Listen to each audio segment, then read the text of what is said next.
clear to enter. Welcome to Pizza Planet. Welcome to Pizza Planet. A Pixar podcast. I'm Ben. And I'm Garrett.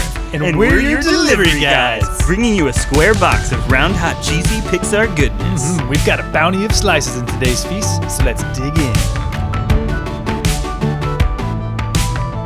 Welcome back to Pizza Planet. It's Gareth. It's Ben. We're your pizza delivery guys. Oh, yeah. What's on the menu today? Today is not pizza that's on the menu. Oh. It's actually a, what do they call it in the movie? A peasant dish? A French I peasant dish? assume it originates in France because that's where the movie takes place. So what's on the menu today? Oh, Ratatouille. Oh, yeah. The dish. Oh, we're just talking about the dish today. Yeah. Okay. No, we're talking about the movie. No, I actually have never done a deep dive on Ratatouille the dish. I probably should. I did learn recently though. A friend told me it is a vegetarian dish, like literally, like it's just vegetables. That's pretty much all it is. I'm pretty sure. What about them pepperonis, man, that you see in there? See, they look like pepperonis, but I think they're actually like sliced zucchini or something like that. Yeah, they're not meat. This is a movie where I'm sure all of our listeners are going to agree. This is either a movie where you're like, yeah, it's pretty good, or you absolutely love it. Yeah. You live and breathe this movie. Like the fans of this movie, like who put this movie at the top of their Pixar list, they're like the people who put it like way up there and go crazy for it. Like this is just a movie that's very easy to be passionate about. Yes, yeah. I was in that boat for the longest time. Ratatouille was my number one until we did the Finding Nemo review. Yeah. So before we break down this movie, because that is what we are doing, we're not going to just talk about this movie fleetingly. We are going deep into this movie. This is gonna be a full breakdown. So breakdown. To get things started, let me throw some info, do a little info dump for you, Ben. Hit me.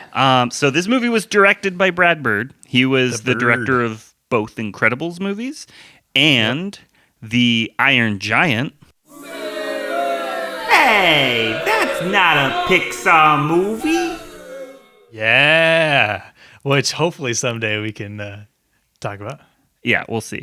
But the credited co-director of this movie is Jan Pinkava, and he's the guy who directed Jerry's Game. Now, I learned something interesting while researching this, so I think a lot of people generally know this, but for anyone who doesn't, the film actually started as Jan Pinkava's story. This was his idea that he started developing at Pixar, and Bob Peterson was at one point going to co-direct the film, but Pinkava left Pixar in 2005, and so Peterson jumped over to Up's production. As we know, he co-directed Up. So that left this movie needing a director, and so Brad Bird had finished Incredibles, and so he stepped up. So he really picked up where Jan Pinkava left off. And so, I'm going to talk about this probably more later on towards the end of the discussion. But I do think it's interesting to note that this didn't start as Brad Bird's passion project. Right. Just interesting thing that I learned. But anyways, more stats for you. So this movie has a lot of stars in it, or I should say a lot of actors in it.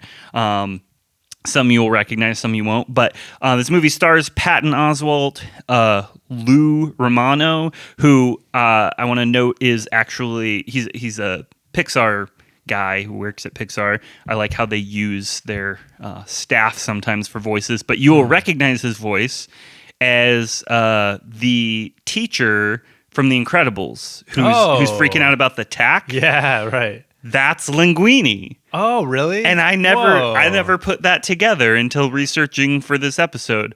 Dang. But yeah, Lou Romano. This movie also stars Ian Holm. That's Bilbo from Lord of the Rings. He plays Skinner, which I actually didn't realize before doing research for this movie. This movie also stars Janine Garofalo as Colette, Brian Denny, Peter Sohn, who you know as Squishy and Socks from other Pixar films. He was also the director of Elemental. He voices Emil. And Cool. Peter O'Toole, I never realized this either, is Ego. Peter O'Toole being the titular Lawrence of Arabia. Oh, wow. And then Brad Garrett and Will Arnett are both iconic comedians who are unrecognizable in this movie. But yeah, this cast has a great blend of like chameleon Hollywood actors and then like really talented Pixar staff who are just really good at voices. So I really like that. But anyways, moving on. Hold on. So you're telling me that the teacher who goes, coincidence? I think not. Yes. That is Linguini. Yes. That's crazy. I know, and like I wouldn't have picked it out, but as soon as I realized it, like I can see Linguini in my head saying, at first there's no tack, but then there is a tack. Like the whole sequence, I can picture Linguini saying his lines from that whole scene, and it makes sense. Yeah, it's the same voice. That's so cool. Wow. I'm looking forward to talking more about the director swap because I didn't know that. I was curious as to in the credits, it does say that, Brad was one of the writers, which is common to his work. He did that with Incredibles. Yeah. Wrote and directed. And so when I was like, oh, interesting. Like he had other writers. Like that's interesting. I feel like he tends to be like a solo guy. So I was like, that's curious that he collabed. So that makes sense why he collabed. Yeah. And finally, some last stats for you. This movie was released on June 29th, 2007. I remember it well. It was right before Transformers came out. Box office wise, this is the 16th highest grossing Pixar movie. Opening weekend was $47 million. The domestic box office was $206 million. Worldwide, $623, and this budget was only $150 million. Only $150 million, guys. Yep, Jump change. Only $150. Critics wise, this movie was 96% on Rotten Tomatoes with 253 reviews, making it number 10 out of the 27 Pixar films. Is the number 10 highest rated. Nice. Which is interesting now that we're at like 27. That's kind of like top third almost. Yeah. And yeah, I don't know. I just think that's interesting. Yeah. But yeah, those are the stats I got for you, Ben. Let's get into the actual movie. Let's do it. Alrighty, well, we'll start us off with the opening of the movie. Okay, well, so one thing I'll note is that the music score starts right away. I think this is interesting. Mm-hmm. You hear Michael Giacchino's score over it's not pronounced Giacchino. Yeah, we were wrong. Jonathan Polly, he corrected us. Yeah, how is it pronounced? Michael Giacchino. Giacchino, okay. So, anyway. Sorry, Mike. Sorry, Mike. Can we call you Michael Giacchino? Yeah, Giacchino. Now that I think about it, Giacchino kind of sounds like a drink you order at Starbucks, but yeah, our bad, Mike. Okay, so anyways, his music starts right away. We see the Pixar logo, the Disney logo, all that. It's scored over. And then we get into a shot of a television where we get like a huge info dump. There's all this exposition. We learn about the Anyone Can Cook book written by Chef Gusteau.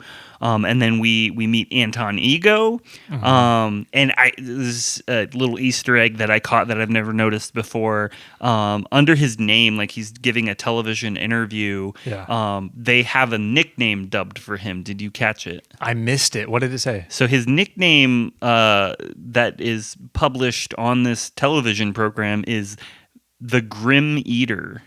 Interesting. Like Grim Reaper. Yeah, like Grim Reaper, but it's the Grim Grim Eater Eater because he's a food critic. That's pretty great. Yeah, and so this sets up the whole premise that Anton doesn't believe that anyone can cook. Yeah. So there's your like film antithesis, I guess you would call it. Foreshadowing too. Yeah. That's so good.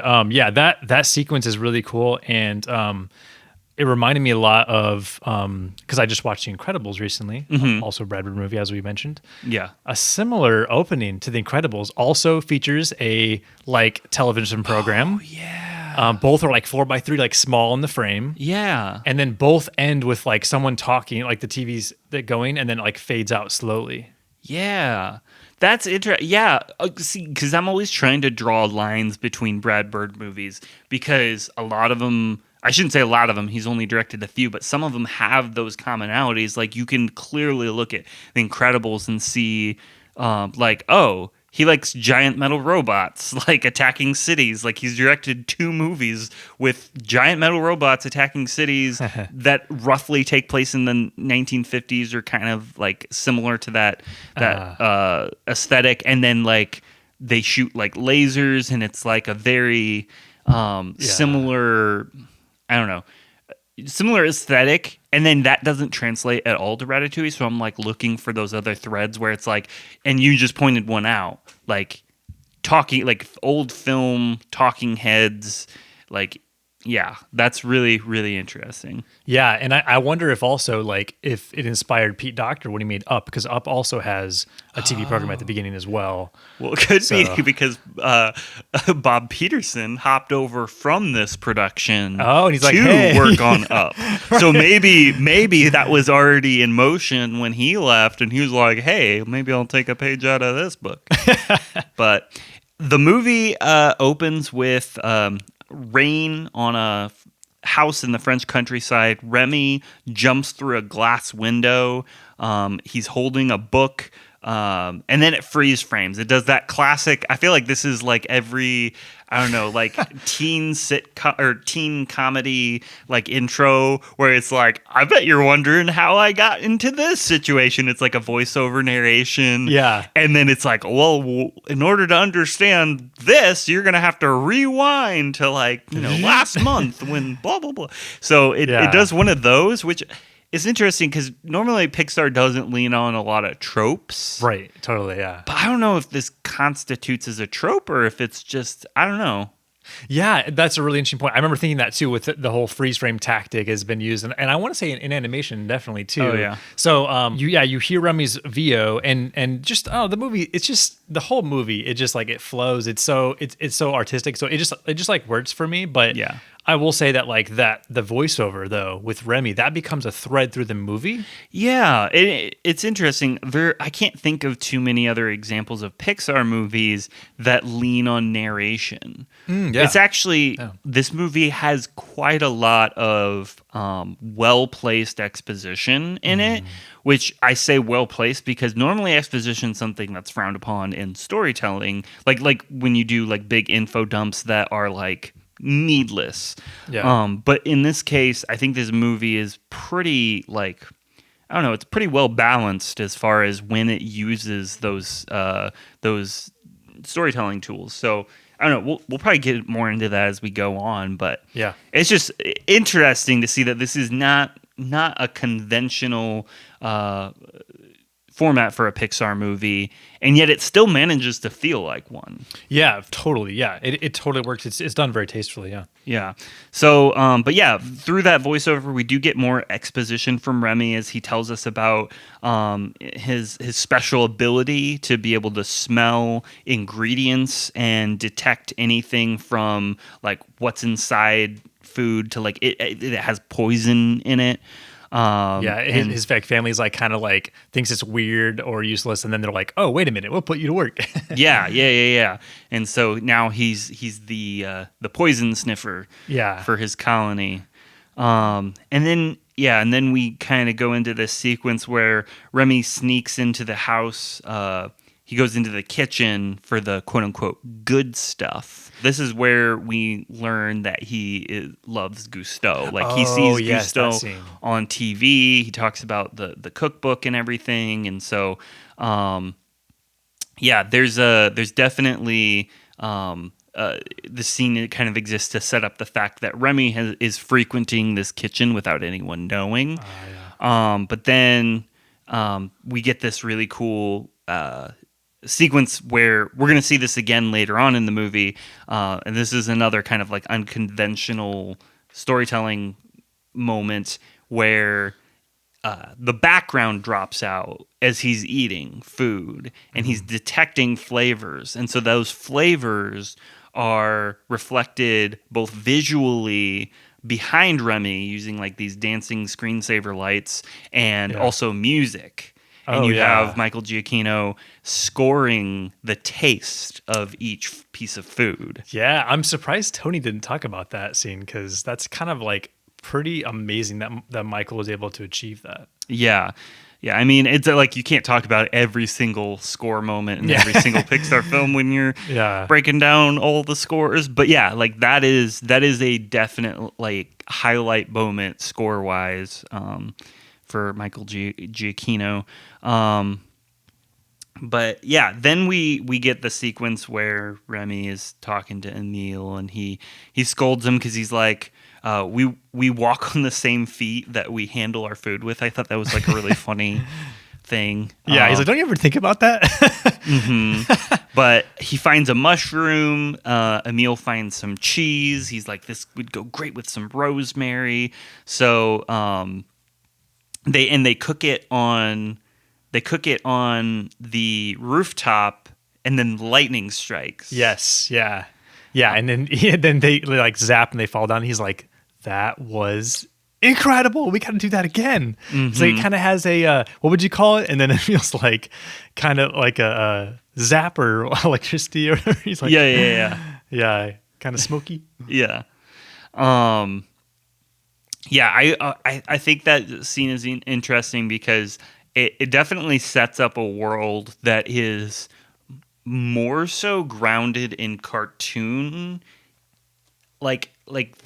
so normally in Pixar films I like really like how grounded they are in like reality, and then like the fantastical elements are kind of like, I don't know, they contrast a little bit. Right. But then in this movie and a lot of Pixar movies do this, like when I give it a second thought. But like, I just think it's an interesting thing that is happening this early in the movie that Remy literally gets struck by lightning. Yeah. In the first couple minutes of the movie, and you're like, oh, it's going to be that kind of a movie. Yeah. Almost like you get a vibe of like, oh, this is going to be kind of a kids movie with lots of slapstick humor, like violent, like Looney Tunes type humor. Yeah. But yeah, it kind of creates some groundwork. I think this scene helps establish a tone that makes future moments that are also kind of outlandish more digestible. Right. Yeah, that's a good point. I didn't catch that, but you're right. Was it raining before that or anything? Or was it? I can't remember. I can't remember. I think there's storm clouds and stuff. You did say the movie starts out with it raining. Yeah, but that happens later. Oh, yeah. That's a good point. But yeah, no, definitely. It definitely like sets the tone for sure. Right. So then Remy wants to look for saffron in the spice rack, and this is how Emile finds out that Remy frequents the kitchen. We also see the scene on the television where we reveal about Gusteau's death. This is also where I think a lot of the most quoted lines from Gusteau happen in this little chunk. Because this is like where he says like your only limit is your soul, and a lot of like the other quotable moments from Gusteau. Yeah. But yeah, this is, like I said, this is where Remy first learns that Gusteau is dead, because the television program is talking about his passing, and so he wanders into the living room because he's like in a trance, like he's in shock. Yeah. Learning about his hero's death, and this is how the old lady spots him, and so she gets her shotgun. Yeah.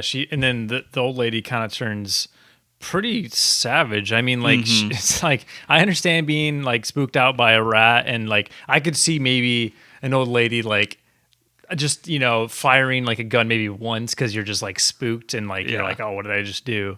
But she goes to town. She's mowing down her house. And it does make for a comedic scene, but it's pretty like intense. And then like later she's like chasing them and stuff. So yeah, it's a comical scene, but you're just like, wow, this lady's kind of nuts. Yeah, like I mentioned Looney Tunes earlier, like the scene where she shoots up the ceiling and the chandelier falls, and like then like her attic is like full of rats, and they're just like it's just such a cartoony beat that, like, you know, again reminds me of like this is kind of grounding the movie in a reality where Looney Tune moments are gonna happen. Yeah, totally, it does. I also didn't realize when that happened. Oh, like they were living in her house. Yeah, in the attic. I don't know if that was established or if it was just kind of like assumed. I guess it was kind of implied, because every time we see them outside, they're like right next to the house. Right. So, and then when we see them inside, they're in some sort of dark environment. So I guess you can just kind of infer that they're either in the basement or the attic. Yeah. And there's a pretty funny line where I think it's like Remy's dad. Does he have a name? I can't remember. I actually saw in the credits he's credited as Django. Django. well, Remy's dad, Django, he's like, all right, boys, like we gotta get out of here. We gotta move. We gotta jump ship. It's an interesting beat when Remy goes back to grabs the book, and you're like, oh wow, that's interesting. That it's clearly that means that much to him. Like he's putting his life in danger to go back, right? Right. Well, and yeah, and like we see him cling to. We're gonna see over the next couple scenes. Like this book is his lifeline. Like it's very. I don't even want to call it biblical, but it's like it's interesting that a character. It's interesting when a character clings to the ideas of a specific person, and you can show that visually. Yeah.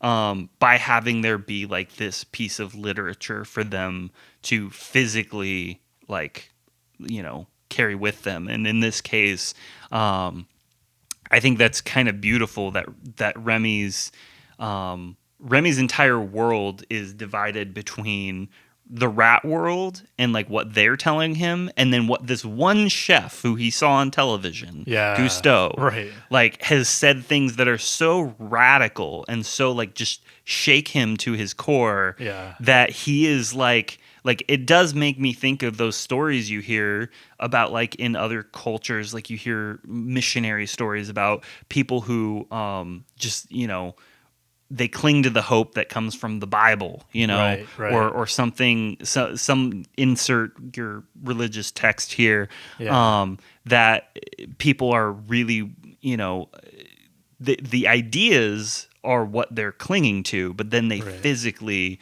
attach themselves to the book, you know? Yeah. It is really interesting. I had never really thought too much about the, like, because Gusteau represents himself as this, like, this impersonation in his mind, like you really start to believe that it's Gusteau, and then like every once in a while in the film, like you're reminded, or like they even say, like, you know, it's like I'm just from your mind, you know, like I don't know anything you don't and stuff like that, and you're like, oh yeah, but like you almost like forget, and so it's interesting you saying that, because you're right, like he's never met the chef, he's just watched him on TV, but it's really amazing how like the power of beliefs, the power of words, and that's really cool, man. Yeah. Back to the lady, the old lady. She's now wielding a gas mask. Yeah, what's that for? And she gasses them out. Like she fills her house with poison gas so that you know, any stragglers will get killed. But the rats do escape on makeshift rafts.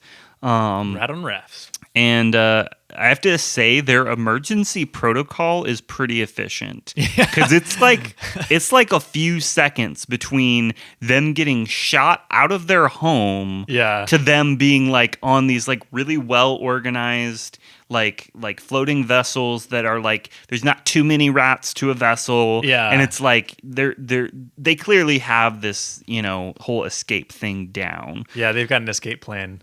Do you have your exit buddy? Do you have your exit buddy? They all had. Well, Remy didn't have an exit. Yeah, no, Remy. So yeah, Remy fell sad. behind because of the book. So he grabs the book. He uses the book as a raft, but then the old lady is on the footbridge. She shoots at them. I think that it hits the water between them, but that's enough to like Separate create like them, a yeah. space between Remy and his dad. And so as he's going down this sewer canal or whatever it is, they get separated. Yeah, that was a moment where I was like, okay, this lady is extra savage because she's literally okay. The rats are out of her home now. Mm-hmm. Okay, why are you still chasing this poor rat family down this down the river? It's like, yeah, that's again to your point about the comical things. It's like, is that realistic? Like the rats are out of her house, they're not bothering her anymore, and she's still firing. Her shot. Or maybe she's mad of the damage, I guess, but. Anywho, it's just kind of a funny. But it's also, and leading into this next scene, bro. Okay, like this scene is so intense. It's with the sewer man. Oh yeah. When he's just like violently getting shook around, like going, like it's like a kind of a water roller coaster thing or whatever. This immediately made me think of the movie Flushed Away. Oh, There's yeah. a very similar sequence in that movie. Hey, that's not a Pixar movie. There's a very similar scene in that movie, which came out a year before this, and it's also about a rat who in that movie gets flushed away. Interesting. And so I feel like back in the day, I was very plugged in with kind of like the animated family movies that were coming out each year, and I'm pretty sure I clocked that and went like, oh well, Pixar's just copying DreamWorks Aardman now. Yeah, right. Yeah, that's very interesting comparison. Yeah, I definitely. Yeah, this scene is really intense, and I remember thinking that the animation in that sewer scene is really like lifelike. Oh yeah. Like the whole movie, obviously we'll get to, is just beautiful, but like that scene, like the way the water moves is so good. And what was the year again of this movie again? 2007. I mean, we're talking 07, man. That's incredible. Like that is really incredible. Mm-hmm. Incredible, Hey. Directed by Brad Bird. Oh, Incredibles. Yeah. So Remy goes through this whole sewer adventure. He eventually, reaches calm water. He crawls up onto the ledge or whatever. He's got his book. And this is the part that really makes me like going back to like Remy's clinging to this literature, representing him clinging to the ideals of Gusteau, is this moment where he could get up, he could explore, he could go somewhere, he could do something, but because his family's not there, he's just given up. Yeah. So he's sitting there reading the book. That's all he's doing. Right. And it's super, I don't know. It's very human behavior. Like it makes sense, but it's so interesting to me. That's all he's doing. There's so much he could be doing. He could be looking for food. And in fact, this is when Gusteau's first hallucinate, or should I say Remy's first hallucination of Gusteau manifests and tries to convince him to go get food. Right.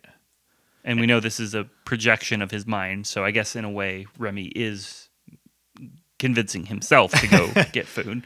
I will say the mini scene right before that, where it's the voiceover comes back of Remy. Yeah. And he's talking about, he's like, I waited and I waited. Oh yeah. And my family never came. Yeah. That is definitely my first Pixar feels. Oh really? Yeah. Yeah, dude, oh my gosh. You're not expecting it because it's like there's just a lot happening in the movie. Nothing's really been that emotional yet. I don't know, like you're thinking like, oh, they got separated, like they'll find each other, right? Like you're not really thinking about it too much, but then it's that time lapse of like time passing and just like the rawness and Remy's voice. And you just see this like poor little rat just like laying there, like waiting for his family. It never comes. And it's just like, oh gosh, it pulls in your heartstrings. And you're just like, oh man, Pixar, you're doing it again. And like, is he going to get back with his family? Like you really relate. And so like once, I don't know, I just feel like when Gusteau appears, like, I feel like it's just like I think you really buy it because of his desperation. Yeah. Like Pixar pulls that off in a very short amount of time, but you really feel like this, like he's desperate. You understand why he's not going to look for food, and when Gusteau appears, it really feels like this. I don't know. It's lifeline. Like you really. I don't know. It makes everything that Gusteau is saying that much more powerful because you're like he really needs this to like survive. You know. So yeah. One comment I want to make about the visuals. Again, I didn't expect to keep using this word cartoony, but like Gusteau showing up is really. I had a surreal moment while watching this movie, like where I realized if I paused the movie right now and I were to show this to somebody who had not seen the movie before, they would think that I'm watching like a Saturday morning cartoon because there's like a talking rat walking on 2 feet next to like a ghost cook. And it's literally the most ridiculous visual. But like I had to like pinch myself and remind myself like this is genuinely like one of the most well-respected Pixar movies. It's one of the most sophisticated Pixar movies, I think. Oh yeah. And it's just so bizarre to me that this is like a visual norm we get throughout the movie. Yeah, that's a really good point. And that sheds light on, I think, on some of the recent films that haven't done so well.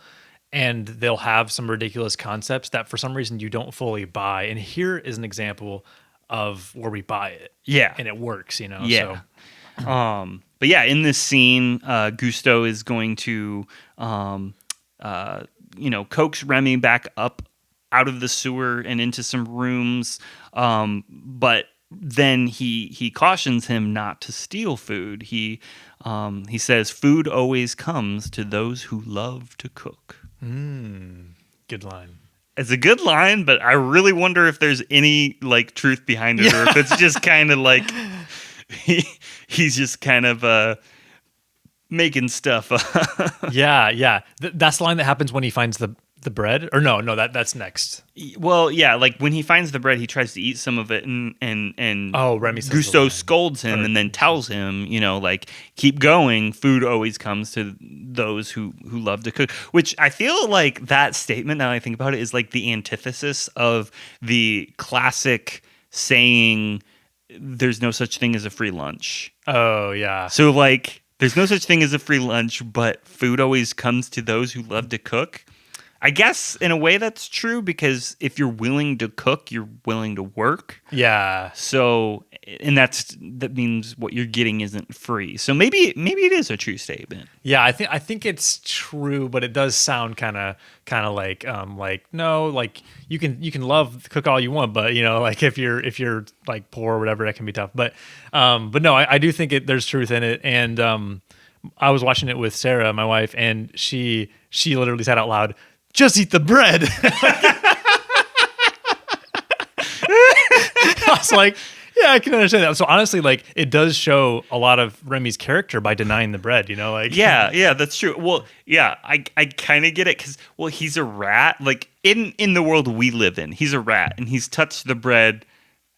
We don't want the bread anymore. You can have it. You've touched it, right? Yeah. But in this world, this is where, rats are super smart. They're super intelligent. I mean, they're intelligent in our world too. But like this is like a rat that understands human speech and has a moral conscience. So yeah, it's a little bit different. But yeah, it really shows his character, and I think it works with his character too because of like where his family, like they just like eat trash and stuff, and he's like no, like you have to like put good things into your body and like be creative and stuff. And so that checks out with like denying the bread because he's like, no, I want like the real stuff. But yeah, that a lot of character points go to him to turning that down. Yeah. I also want to point out this is coming up on a really funny scene. So we see this out of context struggle between a man and a woman that Remy just kind of like passes by. He's just kind of like whatever. And like there's like a physical struggle happening. Remy walks on, like ignoring it, but then a gun fires and a bullet flies through the ceiling towards Remy, and Remy goes back to look at them, and all of a sudden they start making out. And I feel like this is such great subtle humor.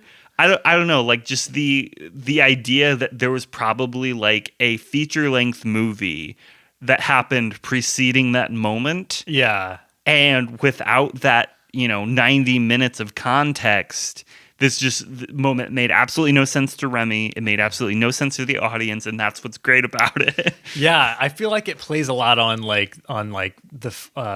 French like romanticism that you see in movies, and we see that again later in like a scene on a TV with a French movie. So I feel like it's kind of playing that.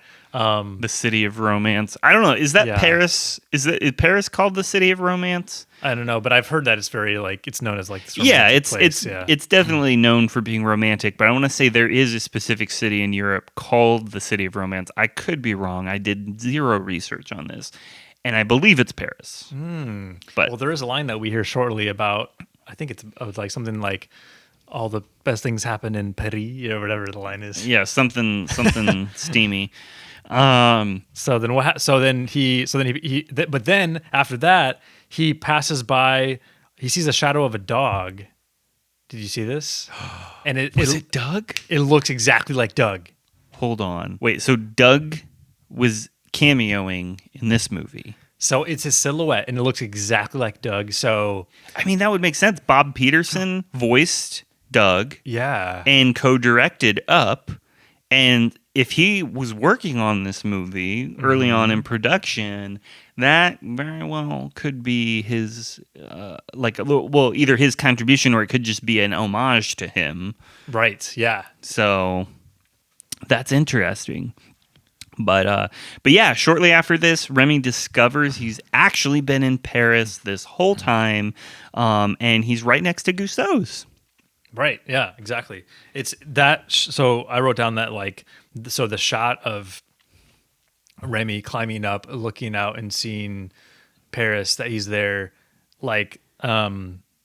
that revealing shot is so breathtaking. It's just such a classic. Like I feel like when you see like there's so many video essays on Ratatouille, but also like Pixar film, the classic like age of Pixar, and you always see that sweeping shot, and it's just like it's such a perfecto moment there, and so beautiful. Yeah, what did you think of that? Like when he sees that he's in Paris, he turns over. Then the reveal is of Gusteau's, and that he's like this whole time.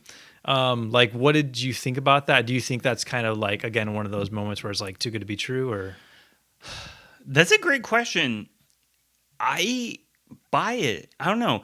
Because this movie, again, I think it's doing a lot to set up that, hey, we know that this premise is far-fetched. Right. We're just here to tell a good story. Right, yeah. And I think to tell a great story, you need to be, you need to make compromises when it comes to like how you move the story along, like whether it's necessary. Like, would it have been necessary for Remy to like go through an extra 2 minutes of exploring Paris before he found Gusteau's? Sure, that might have been more realistic. Right. When like if he came up was like, oh, I'm in Paris, I should go to Gusteau's, and then he montage of him searching Paris for Gusteau's, he finds it. But this almost adds a layer of I don't want to call it supernatural, but it's like destiny. It's Right. like this movie is about the impossible. Like where we're going to go in this movie is going to be so unbelievable that we want you to be like completely bought into the fact that Remy's destiny is this restaurant. And Right. so Yeah, that's a good point. and so if we had Remy be the one to take himself to Gusteau's, you might lose some of the audience when it comes to the ridiculous places where it goes later on. But by having him appear right next to Gusteau's, the audience is now invested in, oh, this rat is supposed to be here. Right, totally. And everything is still stacked against him. Mm-hmm. Like the whole movie, like the odds are still against him. So there's plenty of stakes, there's plenty of obstacles. Yeah. So it still works. Yeah. And it's not like him appearing right next to Gusteau's is even any easier. Yeah, and at the end of the day, he's a rat, right? He's a Yeah. rat who wants to cook like Yeah. Not going to happen. Let's just get to the cooking, which is next. So Yeah. he goes to Gusteau's, and we kind of skip. We skip what is the word perspectives in the movie. Again, this movie does a lot with unconventional storytelling. So this movie has more than one protagonist. So as soon as Remy arrives, we switch from Remy's point of view to Linguini's. And so this is where we meet all the human characters. So Linguini's showing up. Skinner is there, Chef Skinner. We meet a whole host of chefs, sous chefs, all the different chefs, whatever they're called. Yeah, all the workers. I apologize to anyone who's offended that I just said whatever they're called. The chef staff, the cooks, I don't know. Yeah. The staff. We'll just call them the staff. And I want to point out one of my quotes from this movie that I really think is well delivered. It's not so much the quote, but it's the delivery. There's this moment where there's this whole exchange where Linguini's like, "I'm here for a job," and my mom is my reference, and Skinner's like, like, "Who the heck are you?" Blah blah blah blah. And then Horst, which is the character voiced by Will Arnett, who's like my favorite character in this movie. He's great. He's just so blunt. And so when Skinner asks, like he's questioning the context of why Linguini's there. Yeah. And then so just very bluntly, Horst is like, "She died," like referring to Linguini's mom. And so it's this moment of just showing his character to be comically blunt. Yeah, exactly. Yeah, he's so great. Yeah, and so basically, I want to say there's another staff member that says that oh yeah, like Gusteau knew Linguini's mom, like they were friends, and so any friends of theirs is friends of. Yeah. Because that's how Linguini ended up at the restaurant. Is his mom was close with Gusteau. His mom is now dead, leaving Linguini in need of a job, and so he's calling in a favor with his mom's old flame, or at least the establishment that was left behind by his mom's old flame. So it's kind of a complicated situation. I feel like at this point in the movie, if you're an adult, you might see the writing on the wall. But yeah. I remember when first time I watched it. I don't remember knowing that until like the letter later, which we'll get to. Yeah. I wasn't sure, yeah, we won't say any spoilers now, just in case. No, I'm kidding. You, if you're listening to this, you've probably seen the movie before. Yeah. By the way, I don't know if we've established Remy is a rat. By the way, if you've never seen the movie before and you're just listening to us talk about it, you may or may not have caught on to that. The main character is a rat. Also, Linguini's not a noodle. And he's not a rat either. He's not a rat or a human. noodle. Linguini's a human. A non-noodle human. Although he looks like a noodle. He does kind of move like a noodle too, yeah. It's so awkward. It's so great. He pulls off the awkward character so well. Oh yeah. But yeah, so this is the sequence where we see Skinner get really upset that the staff hired Linguini.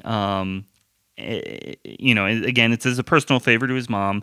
But then they're just like, "Hey, we just hired him as a garbage boy. Don't sweat," or whatever. And then Skinner's like, "Oh, okay." Mm-hmm. And while Remy is identifying the different kitchen roles to ghost Gusteau, so he's like watching from the roof and he's like pointing out like all of his kitchen knowledge to his hallucinated ghost Gusteau. Mm-hmm. He dismisses Linguini as unimportant before they witness him spill the soup that is, simmering off in the corner of the kitchen where nobody's working. He spills the soup and then attempts to refill it with water and then starts adding ingredients, trying to recreate it. And Remy is absolutely appalled by this. Mm-hmm. So while Remy is kind of freaking out, he falls through the roof window into one of the dishes sinks. Then he scurries out onto the kitchen floor, and and he's trying to get to the soup. And this is like the classic sequence. I feel like this is an iconic moment where Remy's gonna get to know the kitchen while it's active, and like people are cooking, people are walking around, they're almost stepping on him. Yeah. And he's like dodging things left and right. Yeah, it's a very like chaotic, and it's all like super cool POV, like a lot of one long shots with tons of stuff happening. It's super immersive. I really love that montage. Yeah, and there's a moment where he gets on the waiter cart, and he actually goes out into the dining room. So again, this is a crucial sequence because it's establishing the space that the rest of the story is going to take place in. It's kind of like giving you the lay of the land. So it lets Remy get to see the dining room. Right. And that's our first Ratzenberger catch, by the way. Yes. I think his name is Gustava, waiter Gustava, or something like that. He's doing, again, like all these actors are unrecognizable in their roles. He's doing a French accent, obviously, and I might have been one or two times that I watched this movie before I caught that was actually John. Yeah, there was one line, I think, like towards the middle of the film where he like opens up the door and he like bursts out a line, and Sarah actually recognized it. And, and I was like, oh my gosh, you're totally right, because I kept thinking like, who is that? Like, that sounds familiar, but he does a really good job of masking it. And yeah, there's that fun part where he reaches down underneath the cart to grab a sauce, and he squeezes Remy, and he's like, what was that? He looks down, and then Remy's gone. Yeah. Like, if I was in this, I'd have been like, what did I just touch? Like that. Yeah. No, in a restaurant, like a classy restaurant like that is gross to think about. Yeah. I remember when I first saw this movie, we had gone to see some friends over the weekend, like a week later or something like that. One of my dad's friends, and his wife is very, let's say, she's very scared of rats.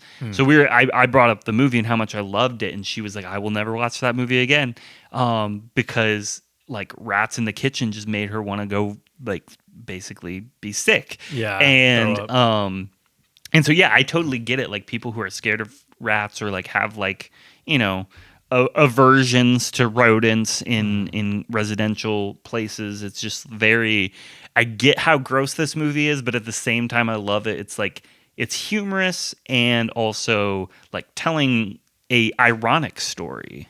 Right, yeah. And very realistic, like, yeah, for sure. Like, yeah, rats and mice are definitely like and then in homes too. It's like that's your enemy. Like that's the worst thing you could find in your house. Yeah. But yeah, so Remy finally gets to the soup, which makes him gag. And actually I think we see Linguini literally put his head out the window and throw up. But Remy throws a few ingredients in to fix the soup. But Ghost Gusteau convinces him to stick around a little longer and give the soup a more thorough pass. So this is like a turning point in the movie, because Remy's about to just walk away. Yeah. But because he's made, I think the assumption is he's made the soup to a point where he's fixed the aspect where it made Linguini vomit. So like, I guess it's servable, but he wants to make it a great soup. Right.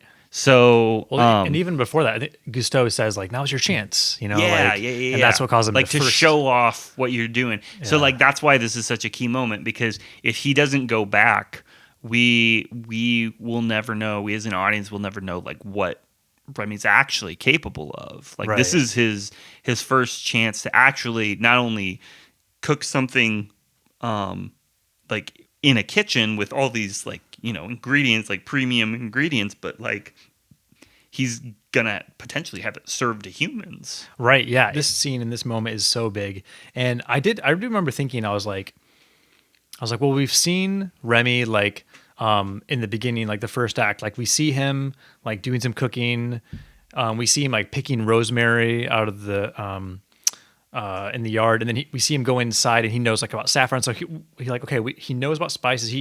we see him kind of cooking just one or two times. So Yeah. we have a sense that he knows how to cook, Right. but we don't quite know that he's this prodigy. I think it works, and I think it's believable. But yeah, did you ever like think of that, oh wow, is it believable that he's that good just from the little time we had with him? Yes, I think so, because the thing is that he's been cooking for himself this whole time. So he is taste testing everything. He's just not testing on other people. So he is able, I think, to grasp. And I guess I would find it a little bit unbelievable that he's ever cooked a soup before. But my understanding, now I'm no culinary expert, so if you are listening to this and you are a culinary expert, and you start shouting at me, I'm just pre-confessing that I don't know anything I'm talking about. But my understanding is that soups are relatively easy when it comes to cooking. It's more so, what seasoning you put in it and how you flavor it and how you like the ratios of everything. Yeah. But like, because it's just all wet sitting on a stovetop, there's not like, you have to cook it for so long and blah blah blah blah. So as long as Remy has an understanding of cooking and has seen it done before, and there's every reason to believe that he has, because he's spent, who knows how many years he was in the old lady's house watching Gusteau on the television and cooking stuff while the old lady's asleep. So yeah, I think it's believable. Yeah, I think it works. I think there's a little bit of kind of trying to connect the dots there. Like, just the thought of him like cooking countless times in that old lady's house, like that, like satisfies that for me. Yeah. That I don't know, that maybe that would have been too much clutter for the film, but could have been a nice touch. But it totally works for me. No complaints. I'm nitpicking a masterpiece here, but So now we get into this classic scene. Yeah, and I have to say, this isn't in my notes, but I'm like in my head thinking about the scene, and I just keep hearing Michael Giacchino's score for this whole sequence, and it's such a good, like, imagine the meeting where Michael Giacchino is sitting down with, I would assume Brad Bird, and Brad's like, so I want you to score this movie, and it's about a rat that cooks.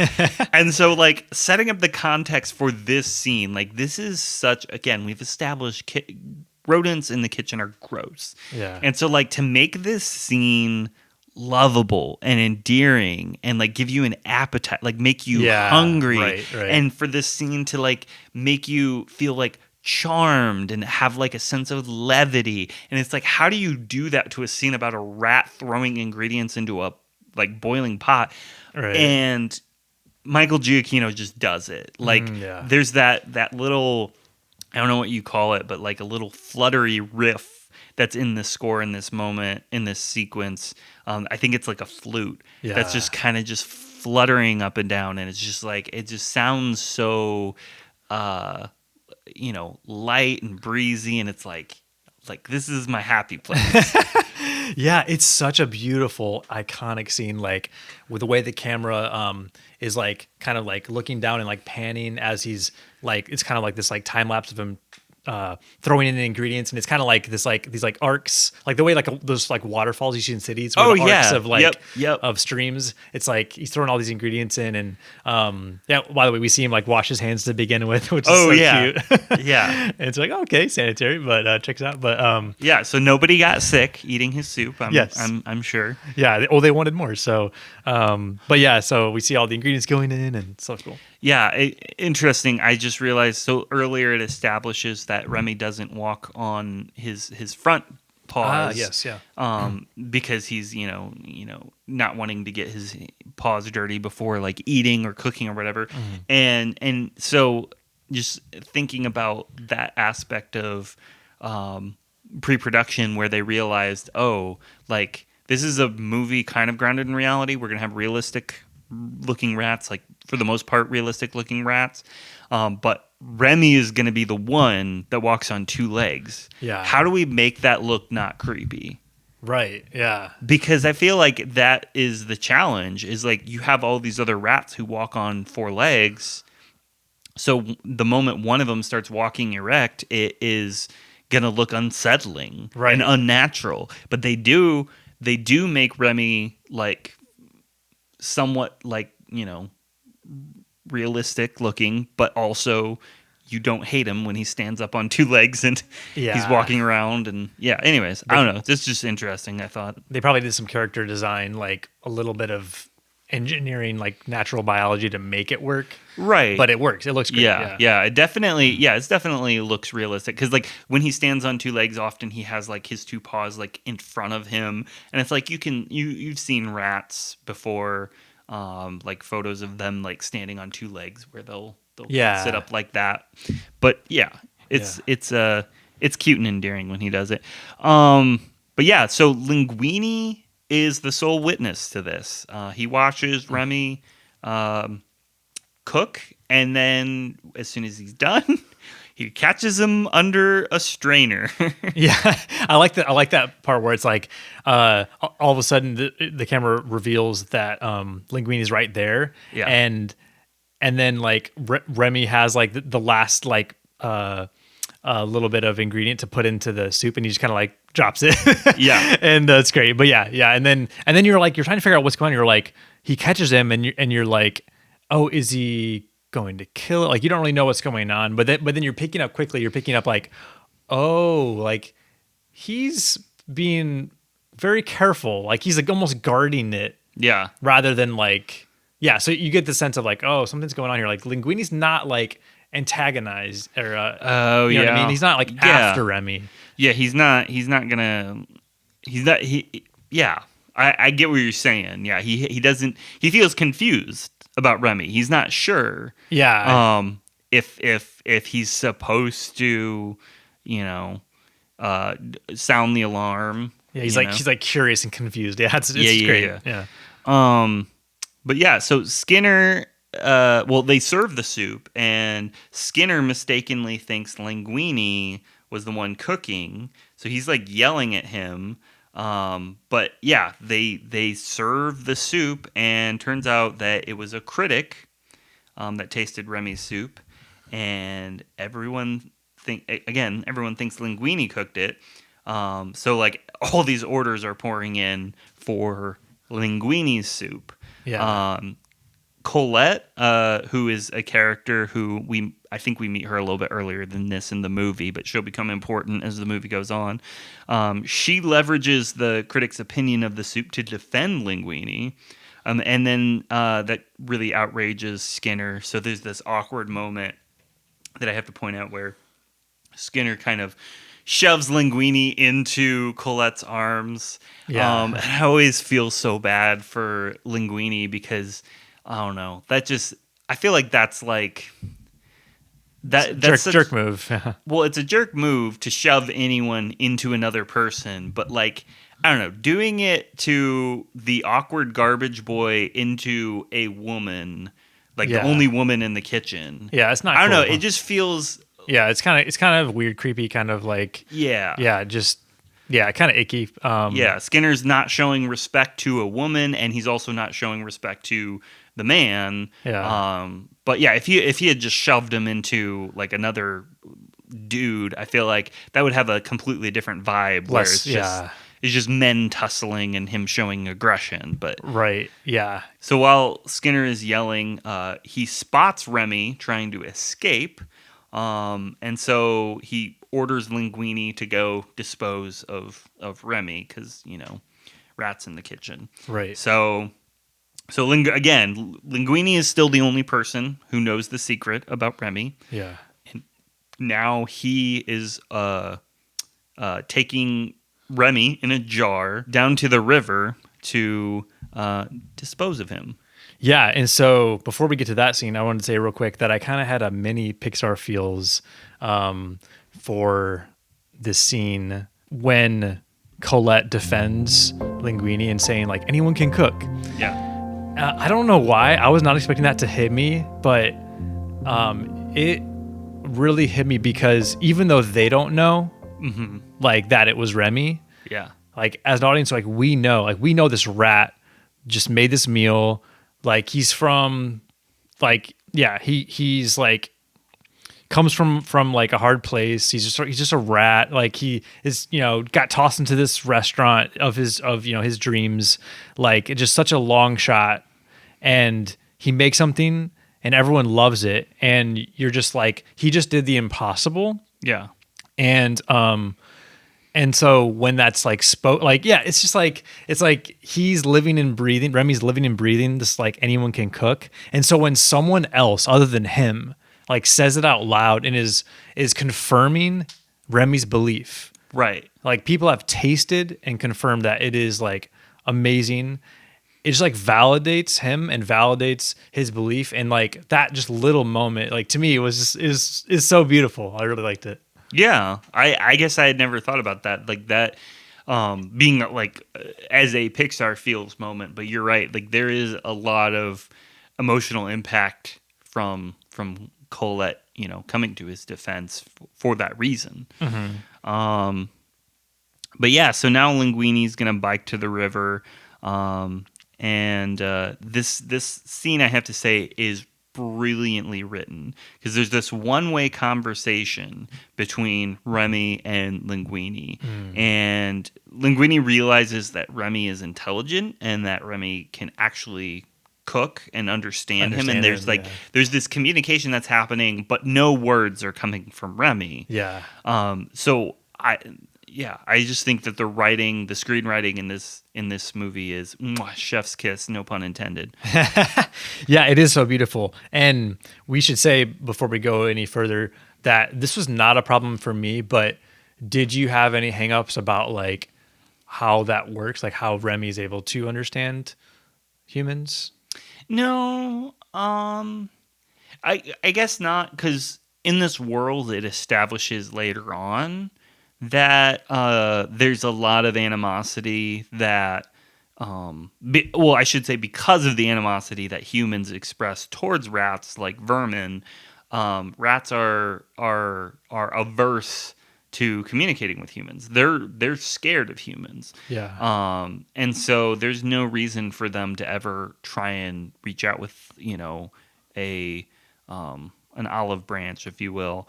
There's no reason for them to try and befriend humans. So this is really, I think, a believable first contact given what we've learned so far in this world and what we're going to learn in this world, where humans and rats really hate each other, and it takes a open-minded and desperate man and a very open-minded and very determined rat to come together and learn about communicating. Right. Yeah, no, that's so true. I guess I'm also getting at like just communication wise, like the fact that as a rat he can even like understand the language of human language, like English. Right. And then we do see a scene later in the film where one of the rat is like, it's with him and his brother. When they're in the old lady's house, and I think Remy's speaking, and all you hear is chirp, chirp, chirp, chirp. So we know that the humans, all they hear is chirping when rats are speaking. But for some reason, when rats hear humans, they don't hear gibberish. They actually hear it's intelligible. Yeah. So that's obviously another cartoon kind of like, right. It's not explainable, but it is an interesting. I mean, that probably happens in a lot of movies, like animated movies with humans, but definitely wasn't a hang up for me. I did, like, again, I buy the internal logic of there being an animal that has the ability to understand humans, because the only reason to believe that animals can't understand humans would be if there was, like, well, why haven't they talked to or communicated with us before? Like, why haven't they let us know that they understand us? Yeah. But like I said, if this is a world where rats and humans hate each other, then they would have every reason to hide the fact that they understand humans. Oh, I see what you're saying. Yeah. Yeah. And it is true that in real life, like animals can understand basic words and stuff too. So there's a little bit of that, but yeah, like dogs can understand a lot. I mean, most animals, the most intelligent animals, can understand a lot of human words. We have never been able to understand animal words, so there's just, I think in our world, there's just a difference between human speech and animal communication. Right. Yeah, for sure. But you're right. Yeah, this is a very beautiful scene. So Remy is like nodding and, shaking his head for the different questions to Linguini pose. And Linguini's like, his mind's kind of blown that Remy can understand, right? Yeah. Yeah. And there's this, oh my gosh, there's this such a sad moment here. Oh my gosh, this made me feel stuff. Pixar feels? Not really Pixar okay. feels, but like a different kind of like just how tragic this moment feels to me. When Linguini gets so excited, he knocks Remy into the river, and then it suddenly cuts to him like soaking wet. So now we've got like wet puppy vibes from Linguini. Like he just dove into, and if you look behind them, that river is rushing. That's not like a creek. That's not like a slow moving river. It is fast. That tide looks dangerous. So he's just probably put his life in jeopardy to save Remy, and then Linguini makes a deal with Remy, and he's like, "You're not gonna run away, are you?" And he's like, "No." So then he lets Remy out, and Remy runs away, and we just see Linguini like break. Yeah. He's soaking wet. His hair is like all flat. Like again, he's risked his life for this rat, right? And he like really needs this job, and now everyone's expecting him to cook, but he doesn't know how to cook. Yeah, right. Like he wanted to do was be a garbage boy. He just needed a job. Right. And now he has like this primo job that he's not qualified to do, and everything is like his livelihood is leaning on this rat's agreement, and he shows a like inhumane level of trust in a rat by like letting it out, because like the rat can't talk. So it's like in his head this whole time he's probably thinking, well, I mean, he says it multiple times during the one-way conversation, like he's crazy. He thinks he's crazy. He's like hallucinating, and he thinks he's hallucinating. He's losing it. So just this moment of brokenness, I can't get over how sad it is when he just turns away and starts to like accept, well, I'm going to lose my job. I'm going to lose my apartment. I'm going to like lose everything. Yeah. Oh my gosh. Yeah, dude, it's so good. And then like, on the flip side, then for me, this is another Pixar feels. You don't have to play it again. All right, let's cue up that stinger. So then you see Linguini. He's like all hope's kind of gone, and then all of a sudden you hear this pitter patter in the distance, and he looks over, and it's all like shadows. I think there's like a bridge or something. And it's just this shadow, and then you just see into the light. You see Remy emerge, and bro. Oh my gosh, I don't even think they say anything. I think it might just be all nonverbal. Yeah. But just the look in Linguini's eyes, the look in Remy's face, like that, the trust that they just have there, like Remy coming back, it's like, dude, oh my gosh, it's so emotional. Yeah, for sure. Was that one for you as well? Or? Was that what? Pixar feels. I mean, I have a lot on this movie. I guess I could say it is. That will, if I do, it'll ruin my hot take for later. So, I'm for the sake of my hot take later, I'm gonna say no. Come on, man. Okay. So then Linguini ends up taking Remy home. He and it's so cute. He just like shows him around the apartment, and he's like, yeah, this is my humble abode, like make yourself at home. Like this is like my stuff is your stuff, and it's just so cute. Yeah, it is really good. I think I've told you this before, I had a pet rat when I was a kid. Oh, nice. And it was around the time when this movie came out too, I think. So yeah, I just love pet rats and people who have like rats that like sit on their shoulders, or that like, rats can be like pretty affectionate pets and stuff. And I don't know, I think they're cute. So just this moment of Linguini taking him home and like showing him around his apartment, it's like, this is your home now too. It's just so cute. It is really cute. And like I love that he has a little Little set for him, little place for him to sleep. And Yeah. yeah. Linguini's a really good, like, I don't know if you call it pet owner, because not really his pet. They're more like friends, but Yeah. yeah, no, it's really cute. So Linguini wakes up and thinks that Remy stole his food, but realizes that Remy was just making omelets for their breakfast, which is super cute. Yeah, it's so nice, so sweet. But then Linguini scolds Remy for stealing spices, and poor Remy doesn't even get to eat his breakfast. I know. I was like, no, Remy, all that work and got up early and nothing. Well, and I thought for a moment, like watching this movie, I almost forgot that like that comes back later. I thought it was going to be like, just a joke that LOL, he cooked all that food and he didn't even get to eat it. Ha ha. But, Right. Later on we're going to see he actually is like hungry. Yeah. So the next scene opens with Colette reading the review for Linguini's soup. It is a positive review. And Linguini comes to work, tries to figure out where to put Remy. There's a moment where he considers putting Remy in his pants. That's a fun scene. But he enters the kitchen very awkwardly. Skinner welcomes him back by saying, "Welcome to hell."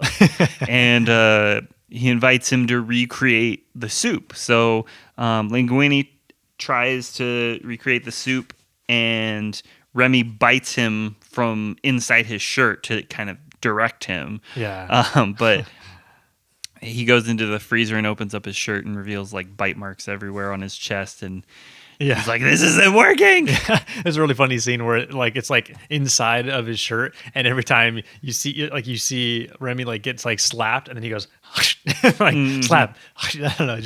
It's so great. But yeah. So they end up in the what do you call it? The food closet or The whatever? freezer or whatever. I guess that's not what it's called. It's not a freezer. It's a Like pantry kind of thing. Like the food like pantry. a temperature controlled space. Yeah. Yeah. And then this is the first time that Skinner sees Remy. Mm-hmm. Right. Yeah, because Linguini, this is when he realizes he needs food. Remy does, so he feeds him, and then Skinner walks in, or he hears him from outside talking to Remy, and he opens the door, and Linguini like very swiftly turns off the light, and by the time Skinner turns it back on, Remy's gone. Oh, so yeah. It's a pretty great moment. Sleight of the hand. And then we find out that Remy's actually in Linguini's hat, which will work well. Right. And the way, I don't know if I've ever clocked this before, but the way they discover that Linguini is responsive to Remy pulling on his hair, like basically his hair controls his reflexes. Yeah. Is because they almost run into the waiter, and he does like this Matrix move where he like leans back, Yeah. And so yeah, that's how they make that discovery. So then they can go home and start practicing cooking with Remy being on Linguini's head. Yes, pulling his hair like a puppet kind of. Yeah. Which is very interesting. Like I hadn't really thought about it too much. I mean, that's definitely not like a scientific thing. Like there's no way, like if I were to pull on your hair, like you wouldn't raise your arm or whatever. Right. It's obviously it's a trick in the movie. So Right. Again, is that something that you had any issues with or any thoughts on? Or I think when I initially watched this movie, I was anticipating having a problem with it, because normally I'm a stickler for like far-fetched, like, things of that nature. But that was not the case. By the end of the movie, it won me over. I think it's so creative, and it creates a good story utility, like for how Remy is going to help Linguini cook. So Right. yeah, it like from a story standpoint, it literally lets the story happen. right. There needs to be a way for Remy to be disguised as Linguini, and so that's what this function does. So Yeah, for sure. And like for all we know, it could be just like a special connection that they have or whatever too. So yeah.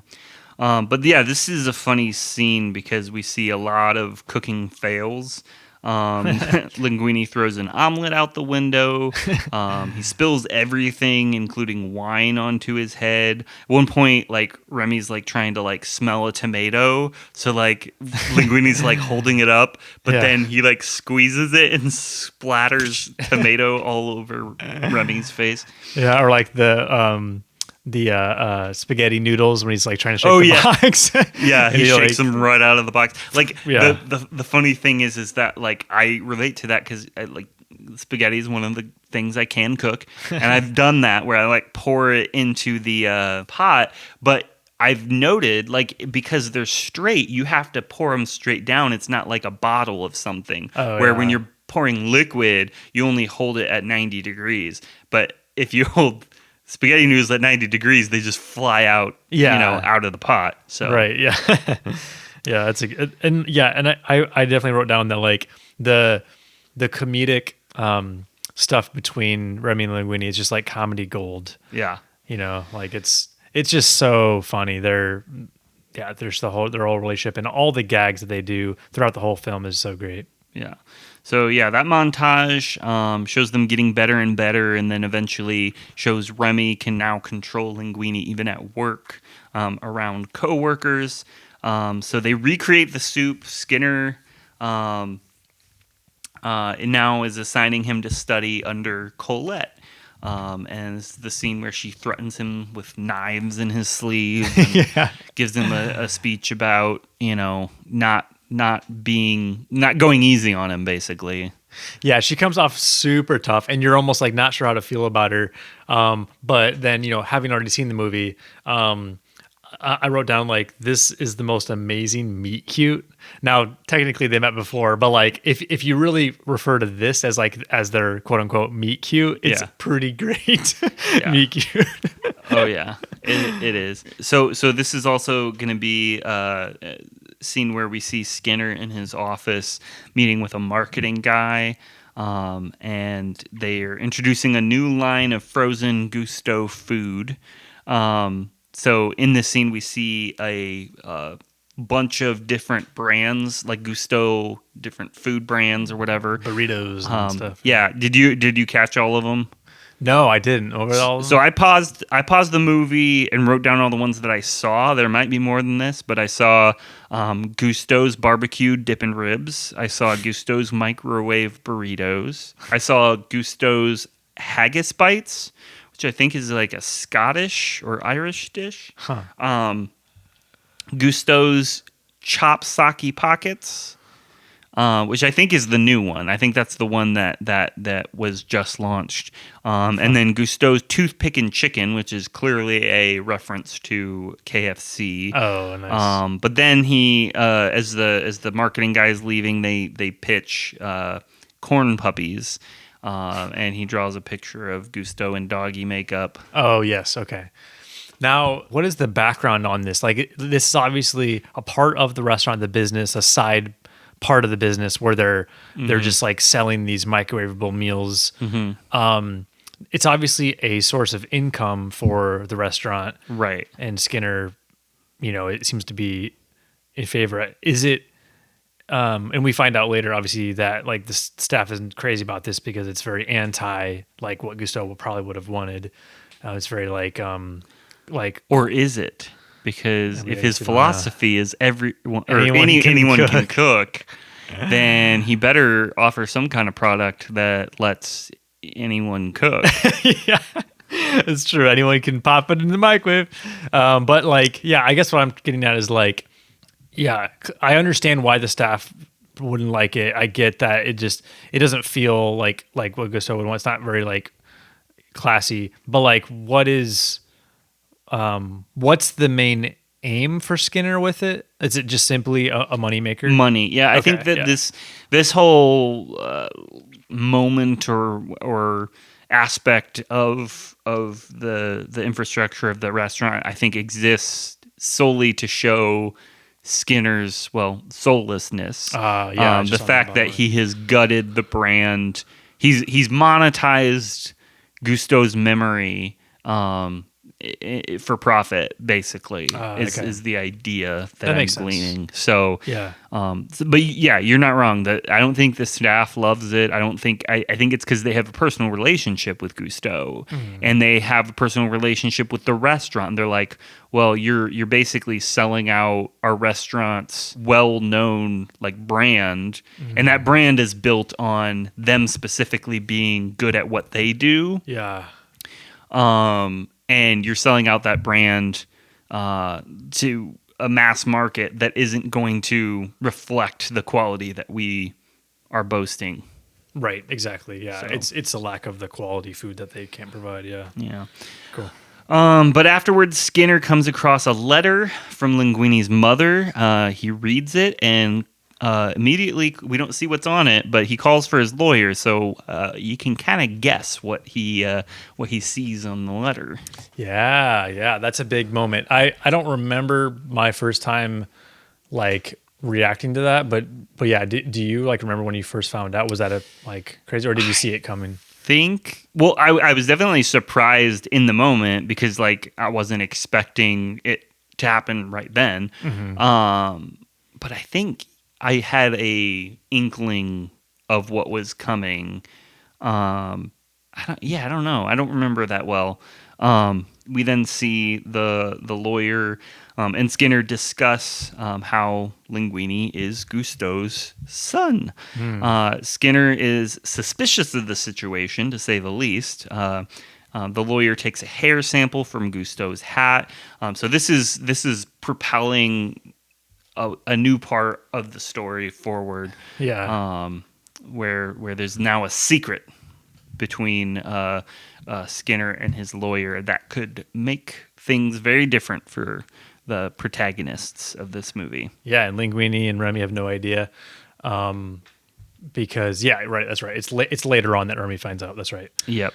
And so now Colette is being super harsh and is yelling at Linguini a lot. So this is a montage where we see the two of them grow and get closer as characters. There's a key moment when Colette mentions that doing something unexpected is the job of Gusteau, not us. Yeah. And she says, stick to the recipe. So like I feel like this is another one of those moments where this movie has moments where it's like, hey, we're going to give you the antithesis of what we are going to tell you later, like what we're going to prove is true later. Right. And this is one of those moments where Colette thinks that it's not her job to do something unexpected. It's her job to stick to the recipe that was made by the guy who is qualified to do something unexpected. Yeah, exactly. It's like the whole you hear this a lot like in film, like they say you shouldn't break the rules of filmmaking unless you understand the rules and then you choose to break them creatively. It's like sounds kind of backwards, but no, it actually does make sense. Yeah. So two of my favorite moments in the whole movie happen in this particular montage where we're seeing Linguini and Colette cook together. First one is, and I remember seeing this in theaters and thinking, oh my gosh, like giving me the tingles, is when she's teaching him how to like listen to bread, and she's like squeezing it and it's making that like crackling sound. It's like super crisp. Yeah. Oh, ASMR vibes. yeah, ASMR vibes all the way. And the second moment that I love in this montage, we learn more about Horst.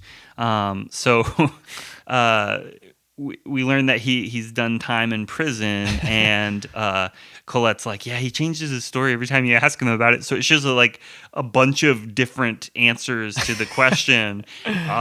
First, he's like, I defrauded a major corporation, but then it gets more ridiculous. He's like, I robbed the second largest bank in France using only a ballpoint pen. Then he says, I created a hole in the ozone over at Avignon. And then he says, I killed a man with this thumb. Which is so iconic. It's a iconic line. Yeah. But yeah, so now Linguini and Colette are relatively close by the end of the montage. We're starting to see some sparks. Skinner sees Remy and Linguini in the alley towards the end of this sequence, and Linguini does that whole fake out thing where he pretends he's like, "Oh, I'm picking up my keys. I dropped my keys." Right. Yeah. And I just want to say, like, this is absolutely hilarious that they're like gaslighting the villain throughout this movie, like or Linguini specifically, I should say, is gaslighting Skinner because Skinner sees Remy like so many times in this movie, Yeah. and every time Linguini is like, "Ah, you're crazy." Yeah, you definitely do feel for Skinner at times in the movie, for sure. That we'll get to later, but yeah, no, it's funny. And yeah, speaking of Colette, it's pretty great because like there's so many moments where you feel like Remy is like third wheeling a little bit as they start to like really get closer, and you really feel for Remy because Remy like kind of knows like he has this intuition. He's a cook, right? He kind of knows like what's best sometimes, and then but like Colette's like teaching him all these things like don't do this, and then at times Remy's just like rolling his eyes like it's pretty great. I did want to share that speaking of Colette, one of the really great lines she has when she's teaching him things is she goes like when she's talking about like keeping his station clean, she's like keep your station clean or I will kill you. It's just like a great line, but She at one point she says the mark of a great chef is clean sleeves and a dirty apron, I think. Oh yeah. But yeah, so the next scene, it's going to be a pivotal scene. Customers are now asking what's new.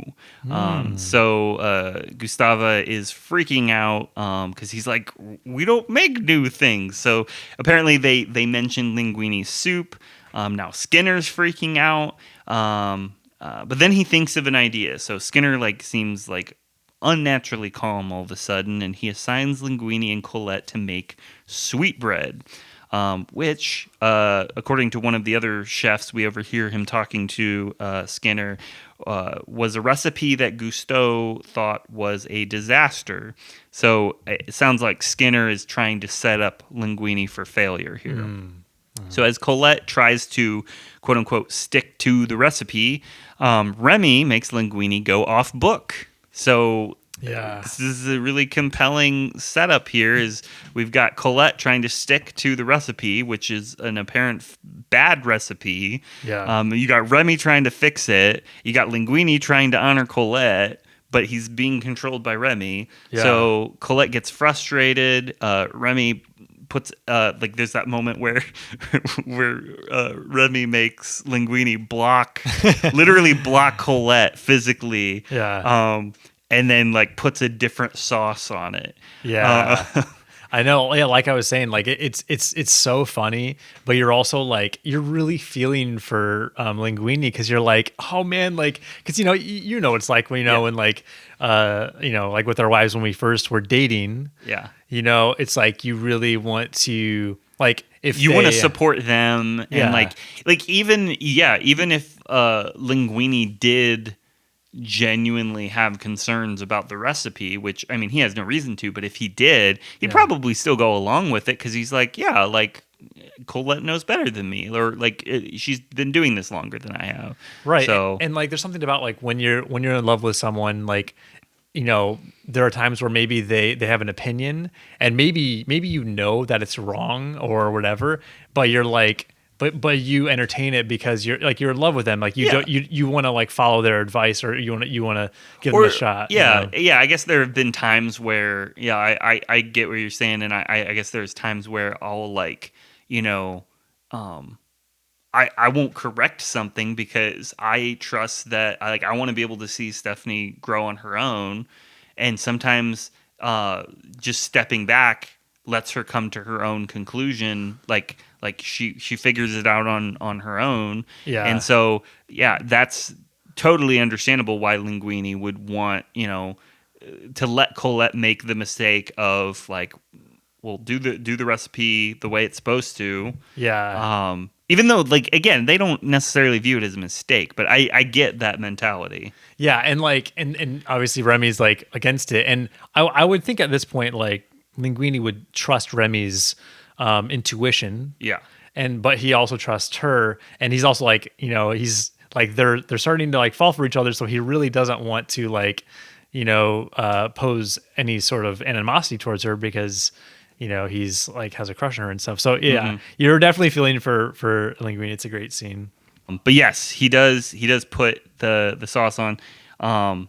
This creates like a rift or a wedge between Colette and Linguini, so we start to see some division boiling, some simmering below the surface, writing on the wall or I should say foreshadowing of what's going to happen later. Yeah. But there's a flux of special orders that suddenly come in for Linguini's sweetbread. So whatever Remy did to the recipe, it turns out it's a hit. And at the end of the night, Skinner sees Remy's silhouette in Linguini's hat. So then Linguini steps out to give Remy a break, and Skinner's like, oh, I'm going to go catch him in the act. So he tries to steal his hat off of Linguini's head. And there's this moment where he's like, gotcha. And then all of a sudden he's like, wait a second, there's nothing there. Oh, crap, I have to give an explanation for why I grabbed my worker's hat. And it's just this funny moment of him, trying to pass it off as, a joke or whatever. Yeah, and he's, climbed up on top of a, food cart. And it's yeah. And I think it's at this point in the movie, Skinner invites Linguini into his office. He's like, okay, I don't know, what's going on with this rat, but I'm going to find out. I'm going to get Linguini drunk. Yeah. So he pours wine and he's like, let's toast to your non-idiocy. Yeah. This is definitely one of a few times in this movie where we have some adult humor. Right. I actually was going to make a comment later. This is interesting that the title of the movie literally comes from a guy who is drunk musing about a funny word. Ratatouille comes back again later on at the end of the movie. But this is the first time in the whole movie. It's called Ratatouille. This is the first time in the whole movie that Ratatouille is mentioned. Yeah. And it's literally just Linguini being like, you know what's a funny word? Ratatouille. It sounds like rat and patootie. And it's like, that's where they got the title. Right. Yeah. Yeah. It's an interesting choice. And definitely after I also watched, I mentioned earlier, I watched Incredibles recently. There was actually a couple adult jokes in Incredibles that I hadn't caught before. Oh, really? One of the adult jokes is when Mr. Incredible, it's passing by, I think it's Mr. Incredible, is passing by this little trailer of Syndrome's minions, and they're watching all the carnage that's going down in the city. And one guy says hey, every time he shoots a laser, let's take a shot. Yeah. And so, yeah, as talking about, drinking alcohol in a Pixar movie, kids movie, it's surprising. So I don't know if this is just a Brad Bird thing, if he's hey, let's appeal to the adults here or what. But. Well, yeah. I mean, Pixar movies have never shied away from the fact that they're movies for everyone. Right. Yeah. So yeah, it doesn't super surprise me that moment's in here. I mean, there are kids movies you go back into, Sleeping Beauty and Cinderella. There's moments that portray characters who are, in some level inebriated. Right. So Pinocchio and stuff. Yeah. Right. So there's definitely other examples of that happening in kids' movies, but this definitely does seem way more prevalent to the plot, because you have a character who is maliciously trying to make the protagonist drunk, right? Even though he says he doesn't drink, and I think that's what makes it feel more adult. Is that's a very touchy situation where it's your employer is inviting you to a drink and you're like, I don't drink. Yeah. And then they start pouring you, this drink, and you feel like you have to do it because it's your boss. So yeah, a sketchy situation. Yeah. For sure. So anyways, meanwhile, Remy's lounging in the alley and he hears a noise. turns out to be his brother Emil. And Emil doesn't know what he's eating. So Remy's like, hold up, you need to stop eating that. He goes to the freezer, and Ghost Cousteau's like, you know, Steel, like this is bad. But yeah, so while Skinner's interrogating Linguini, Remy is grabbing more food from the freezer, or the food. What did you call Pantry. it? A food pantry or whatever. And he tries to teach Emil how to appreciate the taste of food. And so this is where we get the second sequence where there's the music and the lights. But it's a little bit different because it's Emil who seems a little bit have a more muted palate. He's like, yeah, I think I'm getting something. Yeah. He's like, I'm definitely detecting nuttiness. Yeah. And like it's funny how the little sparks are like way smaller than like Remy's. And Yeah. It's great.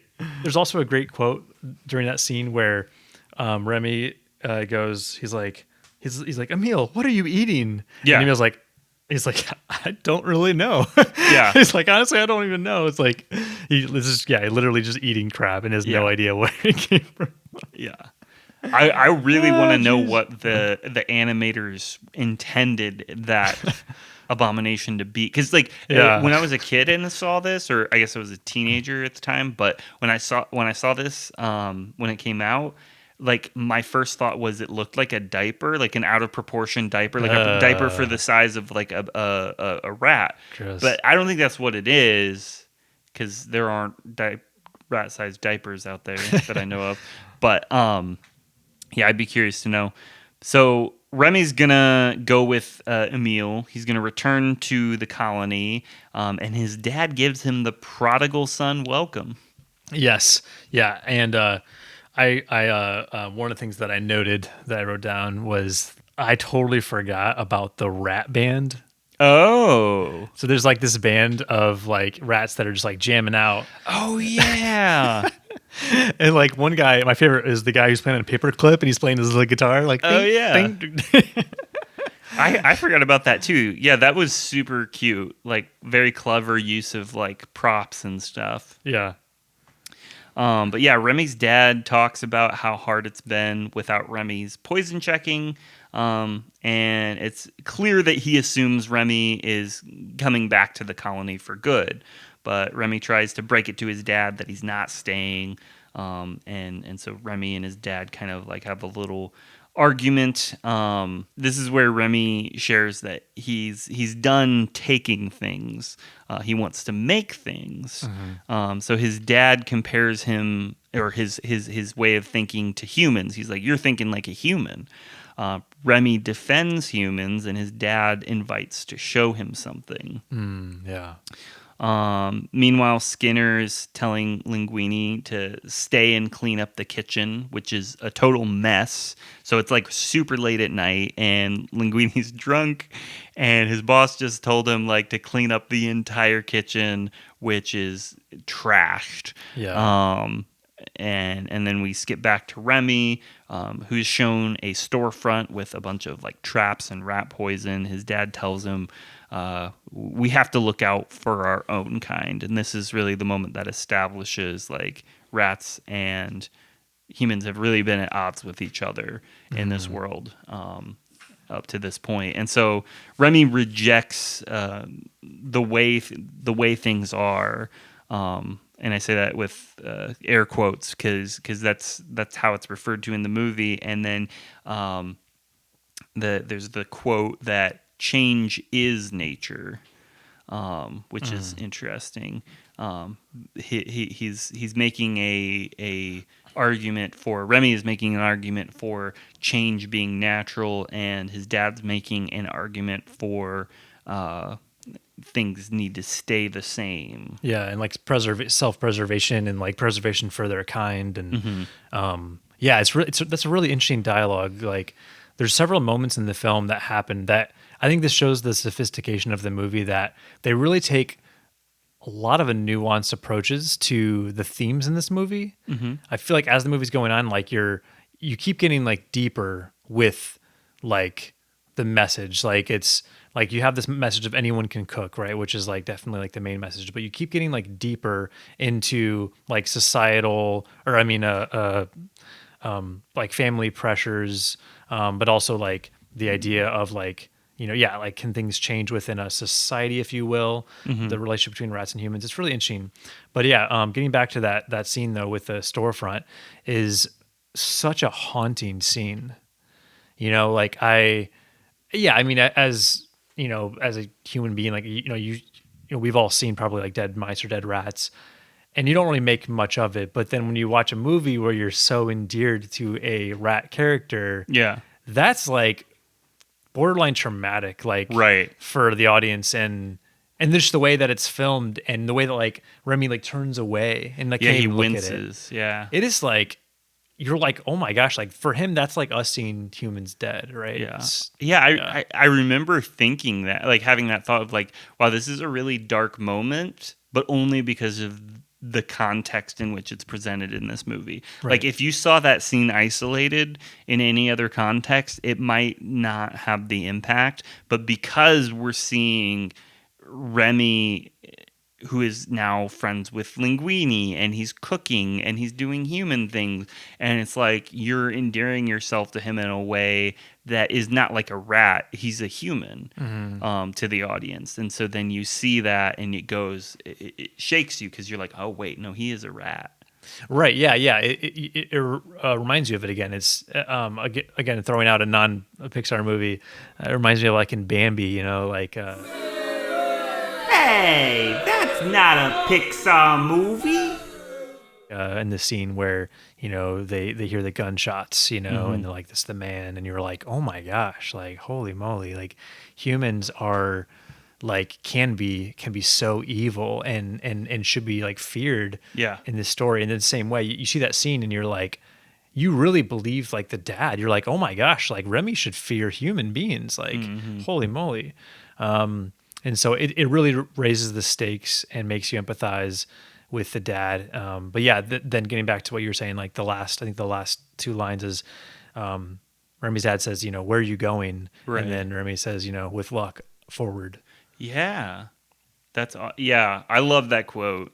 The comparison you just made was really interesting because I never thought about the fact that other movies do the same thing as this movie, but none of those movies have the animal in question teaming up with the human. So it's like, well, I mean, I shouldn't say none, but I can't think of any other examples where it's like showing this level of animosity between species. And then like, this would be like, I mean, this is a more mild version of it, but like, can you imagine if in Finding Nemo, Marlin just befriends the dentist and they become buds? Right. Like that's kind of like what this is doing. Yeah. But yeah, it's a great scene. In the morning, Remy's gonna emerge from the sewer and he jogs past a human passerby who crashes his bike into a car. He does that classic like finger snap point, finger gun or whatever. That's a iconic moment. Remy returns to the kitchen to find a sleeping Linguini who's passed out while cleaning up.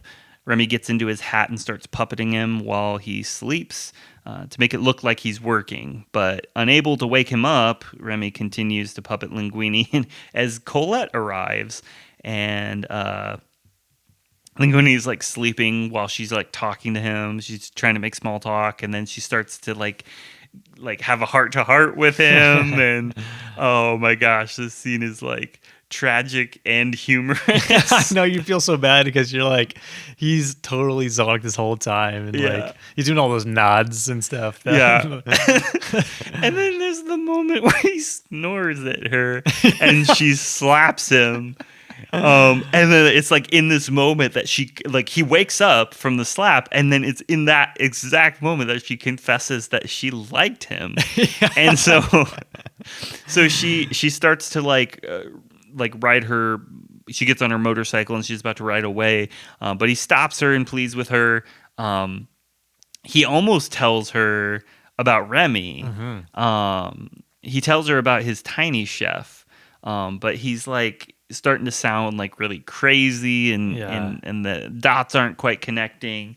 So she's like reaching for the pepper spray, and he's about to remove his hat, but Remy's, not going to let that happen. So Remy like uses his puppeting to make him go in for a kiss, and the line preceding this is a great, like, this is class A screenwriting. Like, this movie is so smart with its dialogue. Linguini says, "You want to know why I'm such a great chef? I'm gonna show you." Like, he's saying what he's meaning to say is that Remy is why he's such a great chef, and he's gonna show her Remy. Yeah. But then by Remy making him go in for a kiss, it changes the meaning of the statement and makes him. It sounds romantic all of a sudden. It's like, oh, like, from Colette's perspective, he just said the most romantic thing in the world. Oh, because he's saying like she's the reason why. She's the reason he's such a good chef. And so nice. Yeah. And so it's like brilliant writing, because like from her perspective, she's 100% bought in, even though he's not being honest with her. She has no reason to question him, because he just said that to her in her mind. Right. That's pretty cool. So that's great. I don't know. I love that moment. And then of course you have the music that swells there with the Michael Giacchino is yeah. So the next scene is gonna show us Ego's office, which is shaped like a coffin, appropriately. Oh, he's nice. so Tim Burton. I love how Tim Burton he is. Like his nickname is the Grim Eater. He's got like, he wears all black. He's got the pale skin and like the dark sunken eye holes or whatever. Yeah. And and now he's got a coffin shaped office. He might as well be straight out of like, Corpse Bride or something. And he has a picture of himself. Did you see that? I didn't. Yeah, this is a painting. Like, he has his desk, right? Yeah. Like right on that same wall behind it, there's just a picture of himself, which is just... Well, his name is Ego. Right, yeah. So, like, wait, how many layers of, like, meta is his character represent? Like, how, like, is he supposed to be, like, a symbolic representation of someone's actual ego? Yeah, I don't know. or just maybe the ego of critics. Maybe there's more there. Right. Or society, maybe. I don't know. Yeah. That's a great point. But yeah, so Ego is notified that Gusto's restaurant is suddenly, out of the blue, relevant again. And Ego points out that he condemned Gusto to be among the ranks of Chef Boyardee. Boyardee. And I have to say, I love Chef Boyardee. Yeah. Shout out to Chef Boyardee. Yeah, I don't know if you've had Chef Boyardee recently. I eat a lot of microwave meals at work. Yeah. I do. And I'm not ashamed to admit that I eat quite a few canned pastas every week. And I just have to say, you've got your SpaghettiOs and you've got your Chef Boyardee. Those are like the two main brands. And then you've got some third-party brands like the generic brands that are like, doing the same thing. Yeah. And I have to say, I have tasted every single brand at my grocery store. And they're all gross except Chef Boyardee. Yeah. Chef Boyardee just tastes so good. This is not a commercial. This is not a paid promotion, but I just have to say, No link in bio. that is not the insult you think it is, Ego. Yeah, no, Chef Boyardee slaps, man. It's so the ravioli or the mini ravioli. Oh yeah. Woo! Oh yeah. And like their sauce is so much better. Like I think that's what it is for me, is their secret I don't know the secret, but the sauce is clearly of a better, higher quality than SpaghettiOs or any of the other generic brands that kind of have like a weird. This is gonna sound gross. You can cut this out later. But some of them just have like a weird vomit aftertaste. Yeah. And Chef Boyardee doesn't have that. It just tastes good every time. Well, he's a chef. Yeah. He knows what he's doing.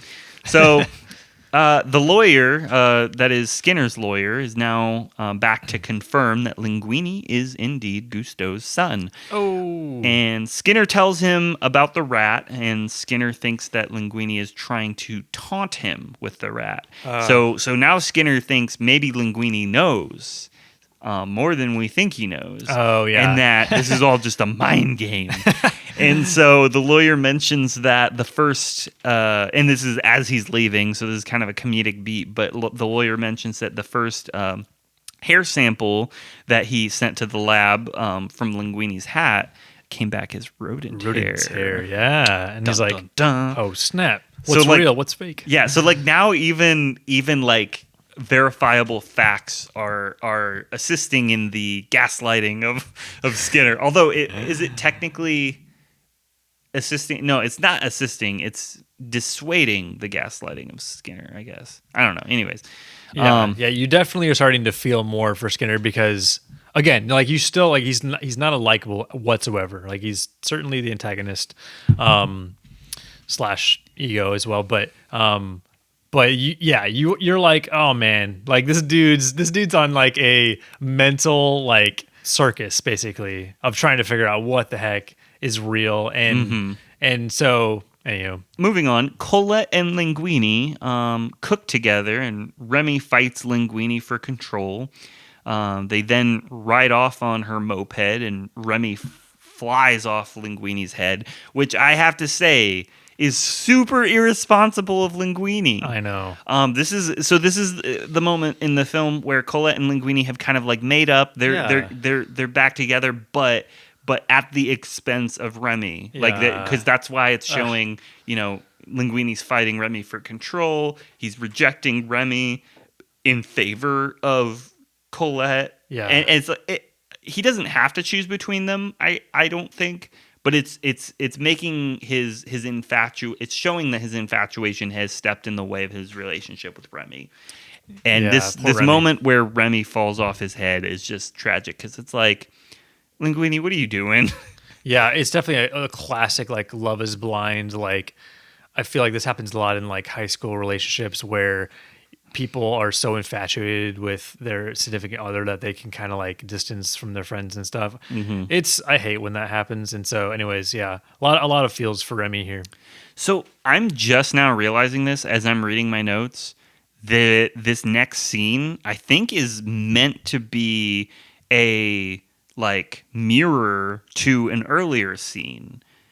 So I noted that after Remy falls off Linguini's head, he runs into some humans and they all scream and freak out like, rat. So he dives into the sewer and takes the underground route back to Gusteau's restaurant. Now, I'm realizing that a few scenes ago, we saw the scene where he's walking down the street and does finger guns at the guy who crashes into the car. Yeah. So I think that the emotional state of Remy is reflected in how he travels. Like in that moment earlier in the film where he's walking down the street, he views himself as valuable. He views himself as a human, as an equal. Mm-hmm. So he's taking the street, the dignified road. He's taking the high road. Yeah. But now he's seeing, because Linguini is kind of like showing signs of rejection to him, he's now questioning himself, and now people around him are like seeing him as a monster, and now he feels ashamed, and he's taking the underground route. Yeah, it's really emotional, man. It's not quite a Pixar feels, but it's I've seen many already. But you can't exhaust Pixar feels moments, Ben. Yeah, otherwise it's not going to be impactful anymore. Yeah, I can't throw them out like, free stuff like an Oprah show or whatever, but I don't know what, that was a stupid comparison. Why did I say that? Anywho, cut that out, future Ben, future self. Yeah, so it's just really emotional, man. Like when he's in the sewer, yeah, like you mentioned, visually he's in the sewer now. Yeah. He's a sewer rat. He's this amazing chef. He's now a sewer rat in this moment. Yeah. The last place that he should be. And when you hear the words that people say, like the lady says, "Oh, disgusting," Yeah. you know, man, you really feel for Remy. And yeah, man, that's some deep stuff there. Like that, like how he is able to walk away from that with any sort of self-worth is incredible. Because yeah, just imagine if society like looked at you and said like you are disgusting, you know, like Right. so that is, yeah, anyways, that moment hit me really hard. I really felt for him there. Yeah, and so Remy returns to the restaurant and finds Emile with his friends. They're waiting for Remy to get them some food. So Remy goes into the restaurant, but the food safe or whatever it's called is locked. So Remy goes into the office to get the key, and Ghost Gusto tries to dissuade him. And there's a moment where he talks to a few different versions of Gusto, because there's all the standees of the different branded, frozen foods or whatever. Yeah. And I just wanted to point out that the corn dog sounds like Scooby Doo. Oh yeah, he does. Hey, that's not a Pixar movie. So then, while Remy finds the key, he also finds Gusto's will. And it's then that Remy discovers the truth about Linguini's heritage. Oh snap.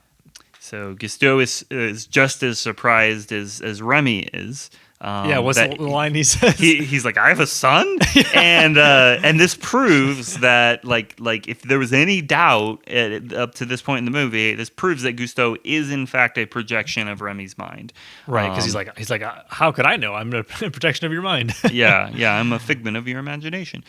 Skinner arrives to see Remy, who escapes with the documents. So Skinner like chases him through Paris. And Remy, there's a moment I want to compare to a past Pixar film. I'll tell you the moment. Tell me if you can guess the movie that this reminded me of. Okay. So, past Pixar movie.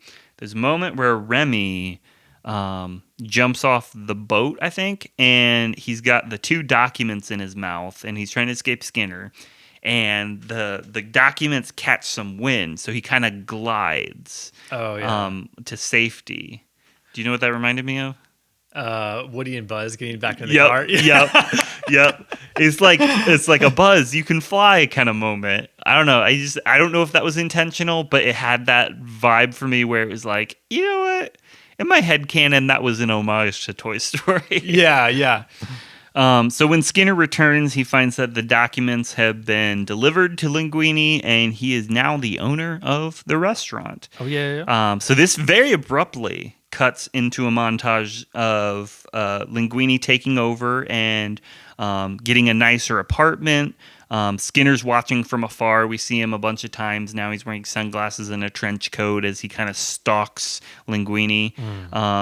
Remy is feeding his brother's friends, so there's now kind of a relationship that Remy has passing food out in the alleyway, Right. to other rats.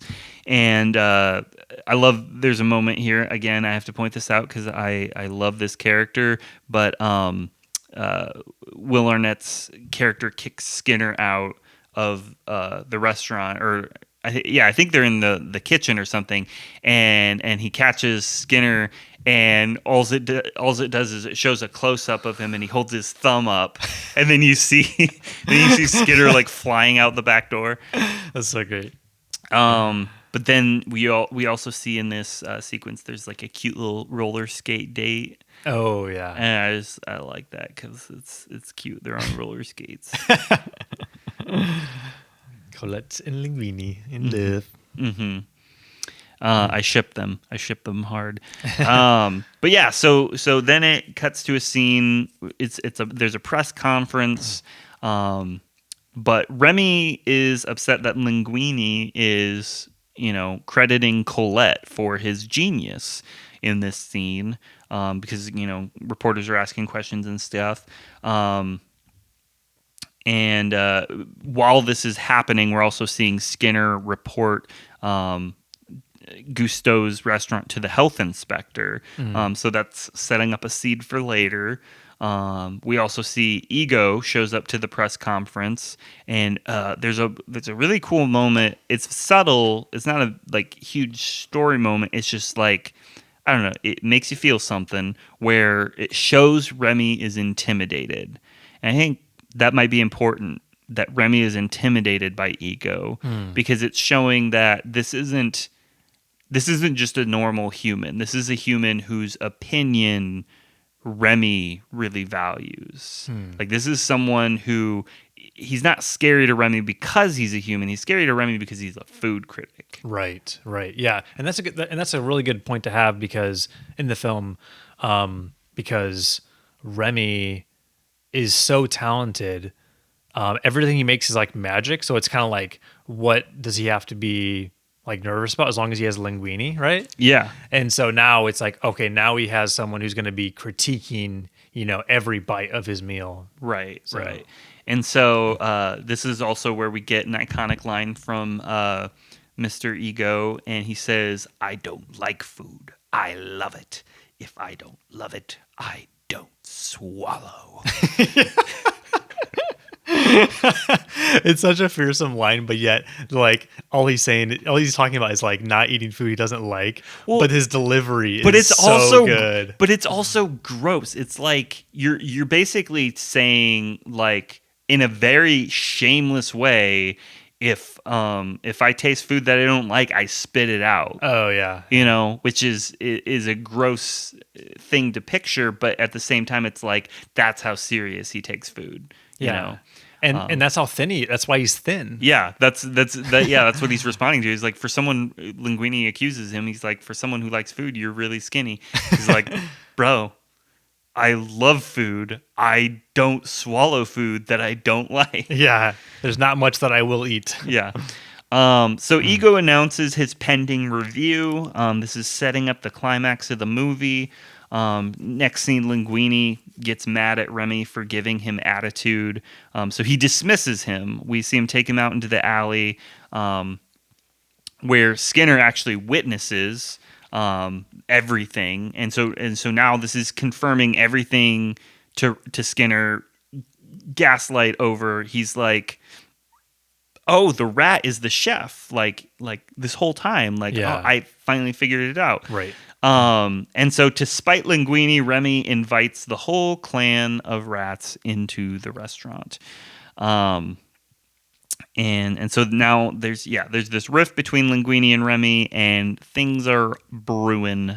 Awful trouble coming. And then Linguini feels bad when he sees that Remy hasn't returned home after work. Like, there's this cute moment where he goes home and he's like, "Little chef," and there's no one there. So instead, Remy is back at the restaurant, letting his colony raid the kitchen, and it is chaos.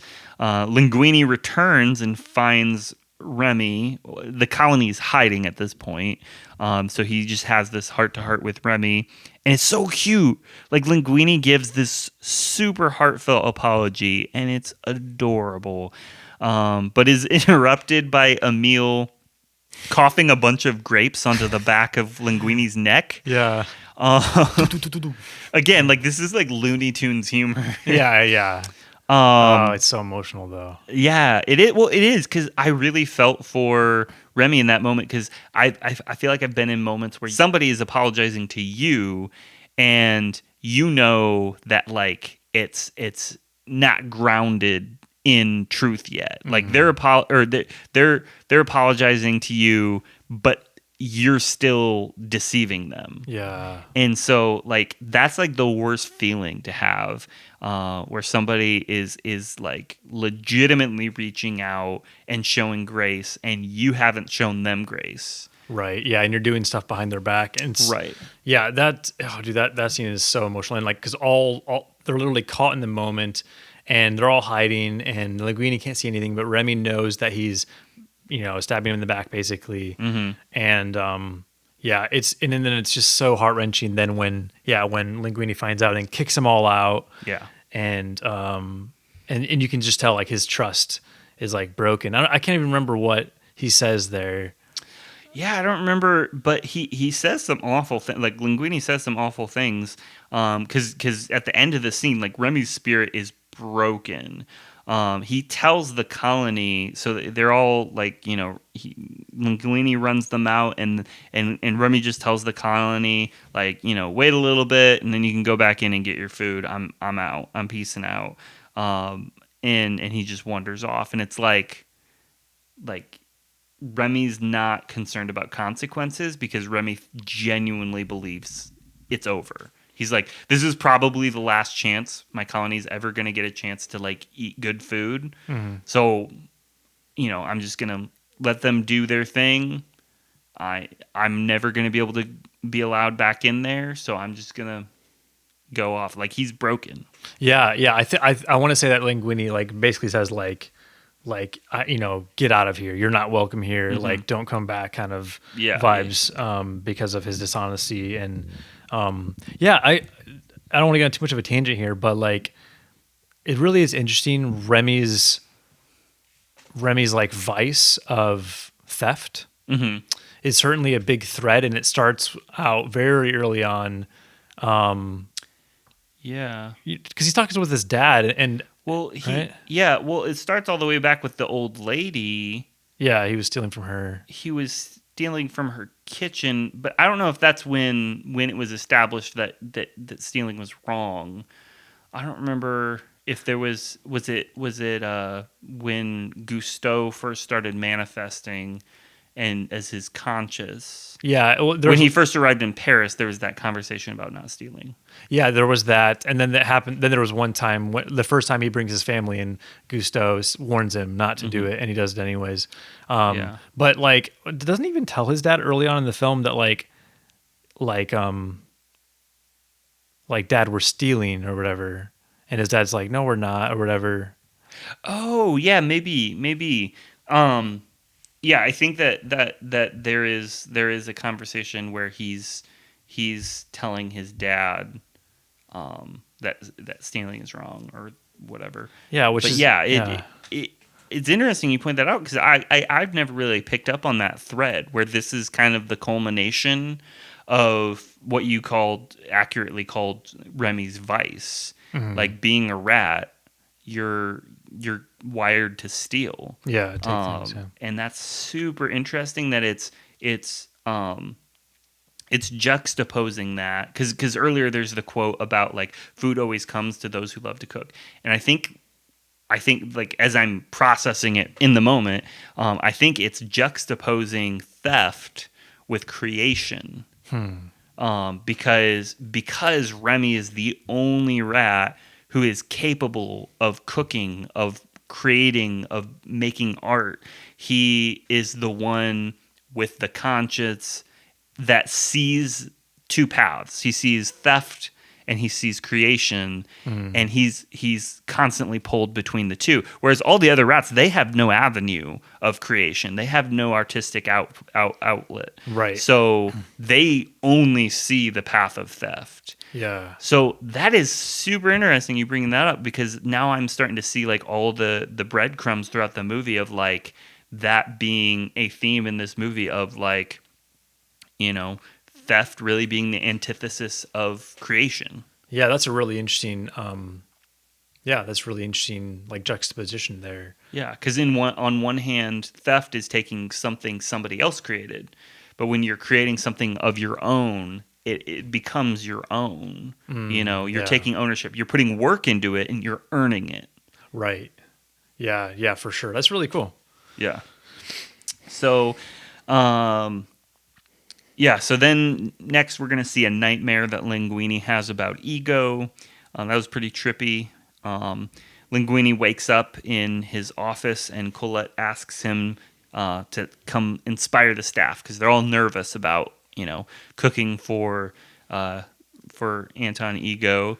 And I thought I would quote this absolutely iconic speech. So this is Linguini's inspirational speech. He says, "Tonight is a big night. Appetite is coming, and he's going to have a big ego. I mean ego. He's coming. the critic, and he's going to order something from our menu, and we're gonna cook it. And then he just kind of rambles on. You don't necessarily hear the rest of the speech, but while that's going on, Emil tries to get Remy to lower his food standards. He almost walks into a live trap, but Remy saves him and gets trapped instead. So now Skinner has caught Remy out in the alleyway. And Colette, meanwhile in the kitchen, Colette sees Linguini is distressed, and she dismisses the staff and puts Linguini out of his misery. He doesn't have to give a speech anymore because he's just kind of rambling. But yeah, Ego shows up, and his order is pretty simple. Do you remember what he orders? Perspective. I really want to go to like a Disney park and like pull up a menu and like see just a menu item that says perspective. Yeah, that'd be great. That would be or even to have it be like a secret menu item. Maybe it is. I need to go to every Disney park restaurant and order perspective and see if any of them give me anything. See if they serve you ratatouille. That would be dope. Because I think that there is... I could be wrong. I think they seasonally serve ratatouille at the Lamplight Lounge at DCA in California. So nice. I could be wrong, but I feel like that they've had it there before. Either way, that would be the place to order perspective. Yeah. Meanwhile, in the live trap, Ghost Gusto talks to Remy. He says, basically, I'm paraphrasing, you don't need anyone to tell you who you are. You never did. Yeah. Because you always knew who you were. And it's this little inspiration for Remy right before Emil breaks him out. So Emil comes to the rescue with the other rats, and they get him out of Skinner's trunk. But without Remy, Linguini is panicking, and everyone is yelling at him. Remy's family tries to stop Remy from entering the kitchen. Like, they're all like, no, don't go in there. Yeah. But he just barely manages to get in, and everyone in the kitchen, all the humans, turn and see him, and they all go after him all at once. But Linguini stops he steps in front of Remy and stops everyone, and he basically tells everyone the truth. And this moment is like, I feel like this has been done so many times in animated movies. I'm trying to think of other examples, but the only one that comes to mind is Lion King 2, where... Hey, that's not a Pixar movie. Where Linguini, or should I say the protagonist, I forget their name, Koba, is that his name? I don't remember. The protagonist of Lion King 2, and then the daughter of Simba. There's these two factions of lions that are coming to fight, and the two of them are in love. It's very Romeo and Juliet, and they come and stand between everyone, like facing their own people, kind of like defending their loved one from the other side or whatever.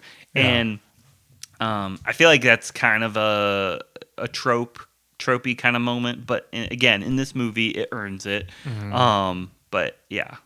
Yeah, it's also kind of an emotional moment as well because, like again, like going back to my point earlier when Colette, first defends Linguini and says like anyone can cook, like this is again a moment, but this is even more intense and really beautiful that like he literally is holding Remy and saying like this is the cook, like he is the one who's been making all this beautiful dishes, and it's just also the humility of Linguini too. Yeah, to just like telling the truth and like not having any pride. Just like here's the one he's lifting up his friend and he's showing everyone, even though it's so ridiculous. It's just a really beautiful moment to like give like honor where it's due. And I felt like obviously what happens next is sad, but like in that moment for I feel like for Remy, you're like yes, like he's finally getting the honor that he's due. Like he is a chef, Yeah. you know, world class chef.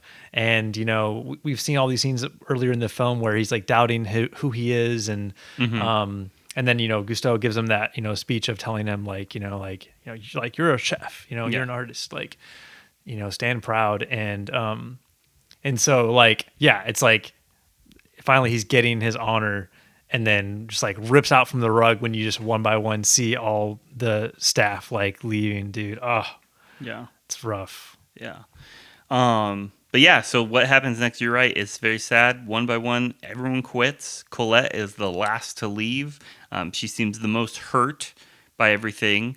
But we do see very quickly, she's crying, driving away on her motorcycle, and she almost crashes into a car. She stops. She looks off to the side and sees in a shop window the book, Anyone Can Cook. And you pointed out earlier, she was the one who brought up that whole theme in defense of Linguini. Right. She's the one who she was the first person to say anyone can cook in the kitchen during the movie. And so she's really the champion of that statement, or has been set up as the champion of that statement. So she's reminded like that she's not being true to herself by running away.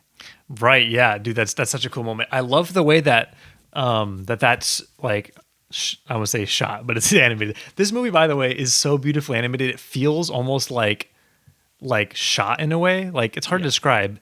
It feels so immersive in Paris that like Oh yeah. it's just very cinematic movie. But yeah, there's this like shot of it's like a medium shot of her on her bike, and just the way the lighting is like really beautifully done. And that particular scene I just felt was really cool. But yeah, as far as with the staff leaving, like, so do you have thoughts on that? Like, I'm assuming they just thought he was crazy or he was lying to them or whatever. But I mean, well, nobody wants to work under a rat chef. So but do you think they believed him though? Oh, that's a good question. I guess I never really thought about it, but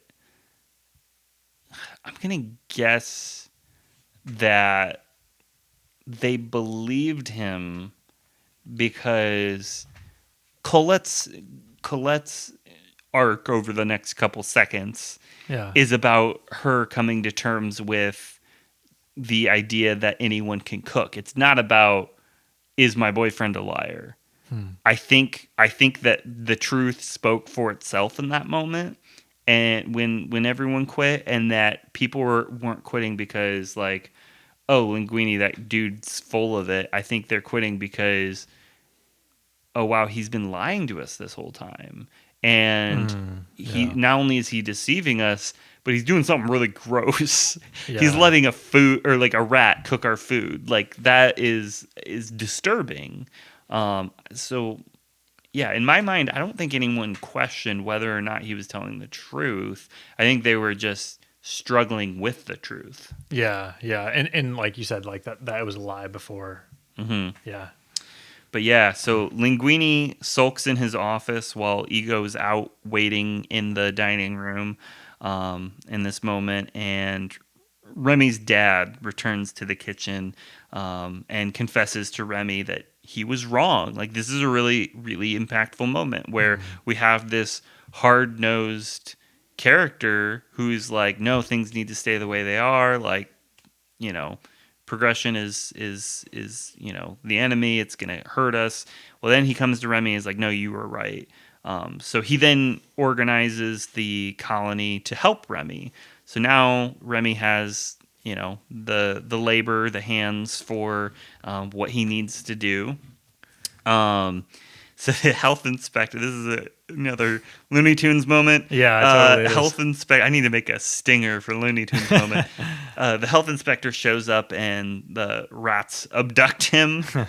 It's very much like a horror film. Like, again, context is everything in this movie. And without that context, that scene where the rats like chase him down and like tie him up, it's like, get him, boys. That would be a horror film in any other movie. Yeah, or like, a horror scene in any other movie. Like Hitchcock with the birds or whatever. Yeah. Yeah, I gotta say, by the way, there's a hilarious line that Remy's dad he's like, all right, boys, Alpha Team, like go. Oh, yeah. Whatever. Like, yeah, I think I wrote it down. He says, yeah, Alpha Team, move. Yeah. But yeah, and then real quick, so yeah, two moments that that you mentioned that we definitely should quickly, hit is like, so two big moments here that are like, have some emotional impact is like Remy coming back and then Linguini saying like, little chef, you came back. Mm-hmm. That moment is like really beautiful, for their friendship and to show that like, like all's forgiven, both ways is like really cool. And then, like with his dad, being able to, to make amends it's just really beautiful. I just love how like, so much like forgiveness happens, quickly between Remy and his dad and Linguini. It's just really cool. So, yeah. Yeah, and this next moment I think is significant. So Linguini realizes that, somebody's got to go take orders. So he puts on the waiter outfit and he gets in roller skates. And we saw him roller skating earlier, which he's really good at. And so now he's like zipping around the dining room like a total stud. And it's like, whoa, who is this guy? And I think this is an important moment. It's subtle. It's hidden in there. They don't put a lot of emphasis on it, but I think it's important that they're showing us Linguini is good at something. Yeah, right. No, he's meant to be a waiter. Like he has a place in the world. Yeah. It's not in the kitchen though. Yeah, right. And I think that this is such an important lesson for people because sometimes people are like drawn to like oh I in this case, Linguini ended up at a restaurant and he thought, well, like, I guess I have to work in the kitchen, but I'm no good in the kitchen. Yeah. The moment he tries something new, he excels at it and he's brilliant. And so it's that's just super important lesson to learn is, try something different. If what you're doing isn't working out, that's not a reflection of you or who you are, like whether you're good or bad. It's like, just try something different, Yeah, exactly. Find your lane. Yeah, that's a great way of putting it. But Colette returns and almost throws up at the sight of all the rats cooking. But Linguini convinces her to stay. So she's very reluctant, but she sticks to her guns, like her moral code of anyone can cook. Right. Like she believes that, and she shows that in her actions here. But yeah, she asks Remy what they're gonna cook for Ego, and he pulls out a recipe card for Ratatouille. Yes. And roll credits. No, I'm kidding. Full circle. But the health inspector is tied up, and we see him thrown in the freezer. And there's this great moment where like Colette turns around and sees it, and she's like, "All right, I'm not gonna ask questions. Let's just get through this night, and then maybe I can ask questions later." But yeah, the Ratatouille looks amazing. Yes. And the whole cooking of it, I think we've talked on this podcast before about how good animated food looks. We've talked about in Turning Red, how great the food looks, and Bao too. But yeah, there's lots of great examples of food just looking extra appetizing in Pixar movies, and this is literally the gold standard for animated food. Like I remember when I was younger, I got this movie on DVD and I would watch it all the time, and every time I did, it would make me hungry. I would be like, I just want to go get some food, like some really well cooked fresh food, Yeah, no, seriously, yeah. I'm sure Pixar, like whenever they're gonna add food into a movie, they probably like review Ratatouille or like, but yeah, it definitely. I gotta say too quickly that like this movie definitely leaves people like me who know nothing about food. My wife knows, Sarah, if you're listening. I can't cook. You know it. Thank you for cooking all my meals for me. But for someone like me who can't cook, it shows that like that cooking, it's an art form. Mm-hmm. You know, like honestly, I could probably say that Ratatouille probably alone has convinced me that cooking is an art form. Oh, absolutely. Yes. And I would also like to thank my wife, Stephanie, for cooking for me. And she is a fantastic cook, thank goodness, because I can't cook worth crap. Every Yeah. time I do, it turns into mush or gets burnt or, something happens. So, It happens to me all the time. You're not alone in that. But yeah, no, seriously, like obviously we love the arts and filmmaking, music and stuff. And like, I don't know, this movie, man, this movie really, it makes me want to not just eat food. That's for sure. It does that. But also like, it makes me like intrigued about culinary yeah. arts. And Oh, yeah. so maybe Yeah. someday. Stephanie, I just need to ask you more questions and learn. I just need to learn from you because, yes, I think it's a great thing to know how to cook. It's a great skill to have. It's an important skill to have. I mean, yeah, there's so much weight off of our wives' shoulders that we could take if we took up the art of cooking. But yeah, so they make ratatouille. It looks delicious. I really want to try it. I really want to try it, Ben. Really badly. Moving on. They serve the ratatouille to both Ego and Skinner. Ego kind of scoffs at it.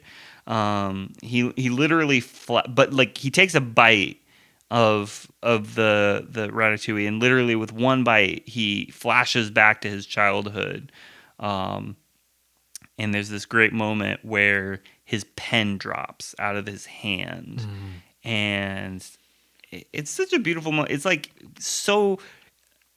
The thing I love about animation is that you're able to do everything visually, like. You can do the same thing in live action film, but there's just a satisfying element of being able to communicate, so much story in just like a visual action. Right. And like a pen falling out of somebody's hand, communicating volumes. Right. Oh my gosh, yeah. He's literally disarmed. Like pen is often like, compared to like swords, like the pen is mightier than the sword. Oh yeah. And that being a classic saying, and so you're literally seeing Ego disarmed by his reaction to the food. He smiles for the first time in the whole movie, and then we even see Skinner smile. Yeah. Right. Like for a moment, like Skinner's smile is kind of funny because it happens for like a split second. He has like like an involuntary, like archaic smile, like a little twinge on the corner of his mouth, and it's like you can tell he doesn't want to love it, but he does. Yeah, exactly. He like smiles and then he frowns again. Yeah, and then he like grips the tablecloth and he's like, but yeah, Skinner bursts into the kitchen, looks around, and is promptly thrown into the freezer with the health inspector. Add him to the pile. Yeah. No, that's a really interesting point about Ego and his pen. Like, yeah, you think about it like for a critic, their pen or keyboard, whatever how you want to say it. Yeah. That is their livelihood. Like, yeah, like his pen is like that's what writes into stone, air quote, his reviews, and everything he says is just like the common consensus. And so his pen is like his wall in a way. It's like his gavel or whatever. It's his tool for condemnation. Yeah, gavel is a great example too. It's like what he uses to judge things. Right, exactly. His tool for condemnation. And so he's dropped his defenses. And yeah, that flashback scene definitely I think that's my last Pixar feels.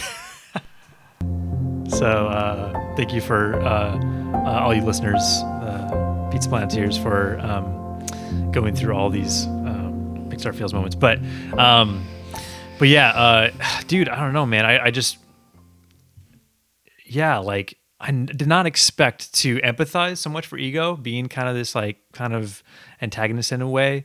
But you see him as a child and with his mom, and he's a happy-go-lucky kid who's like, enjoying this like this simple little meal from his mom, and just seeing like at a very young age like his love for food, and this innocent thing, and so there's that element. There's also just the element that like Remy, like this rat, made this, and that like it's finally like confirmed that like he is everything that we know, that he believes, that like that Gusteau, the ghost of Gusteau, like says, and it's so beautiful. And then lastly, like just showing the like the impact of like of like art and beauty that like can have on people, and how it can break down walls. There's just so much that's happening there that's just like so beautiful. And anyways, it's great.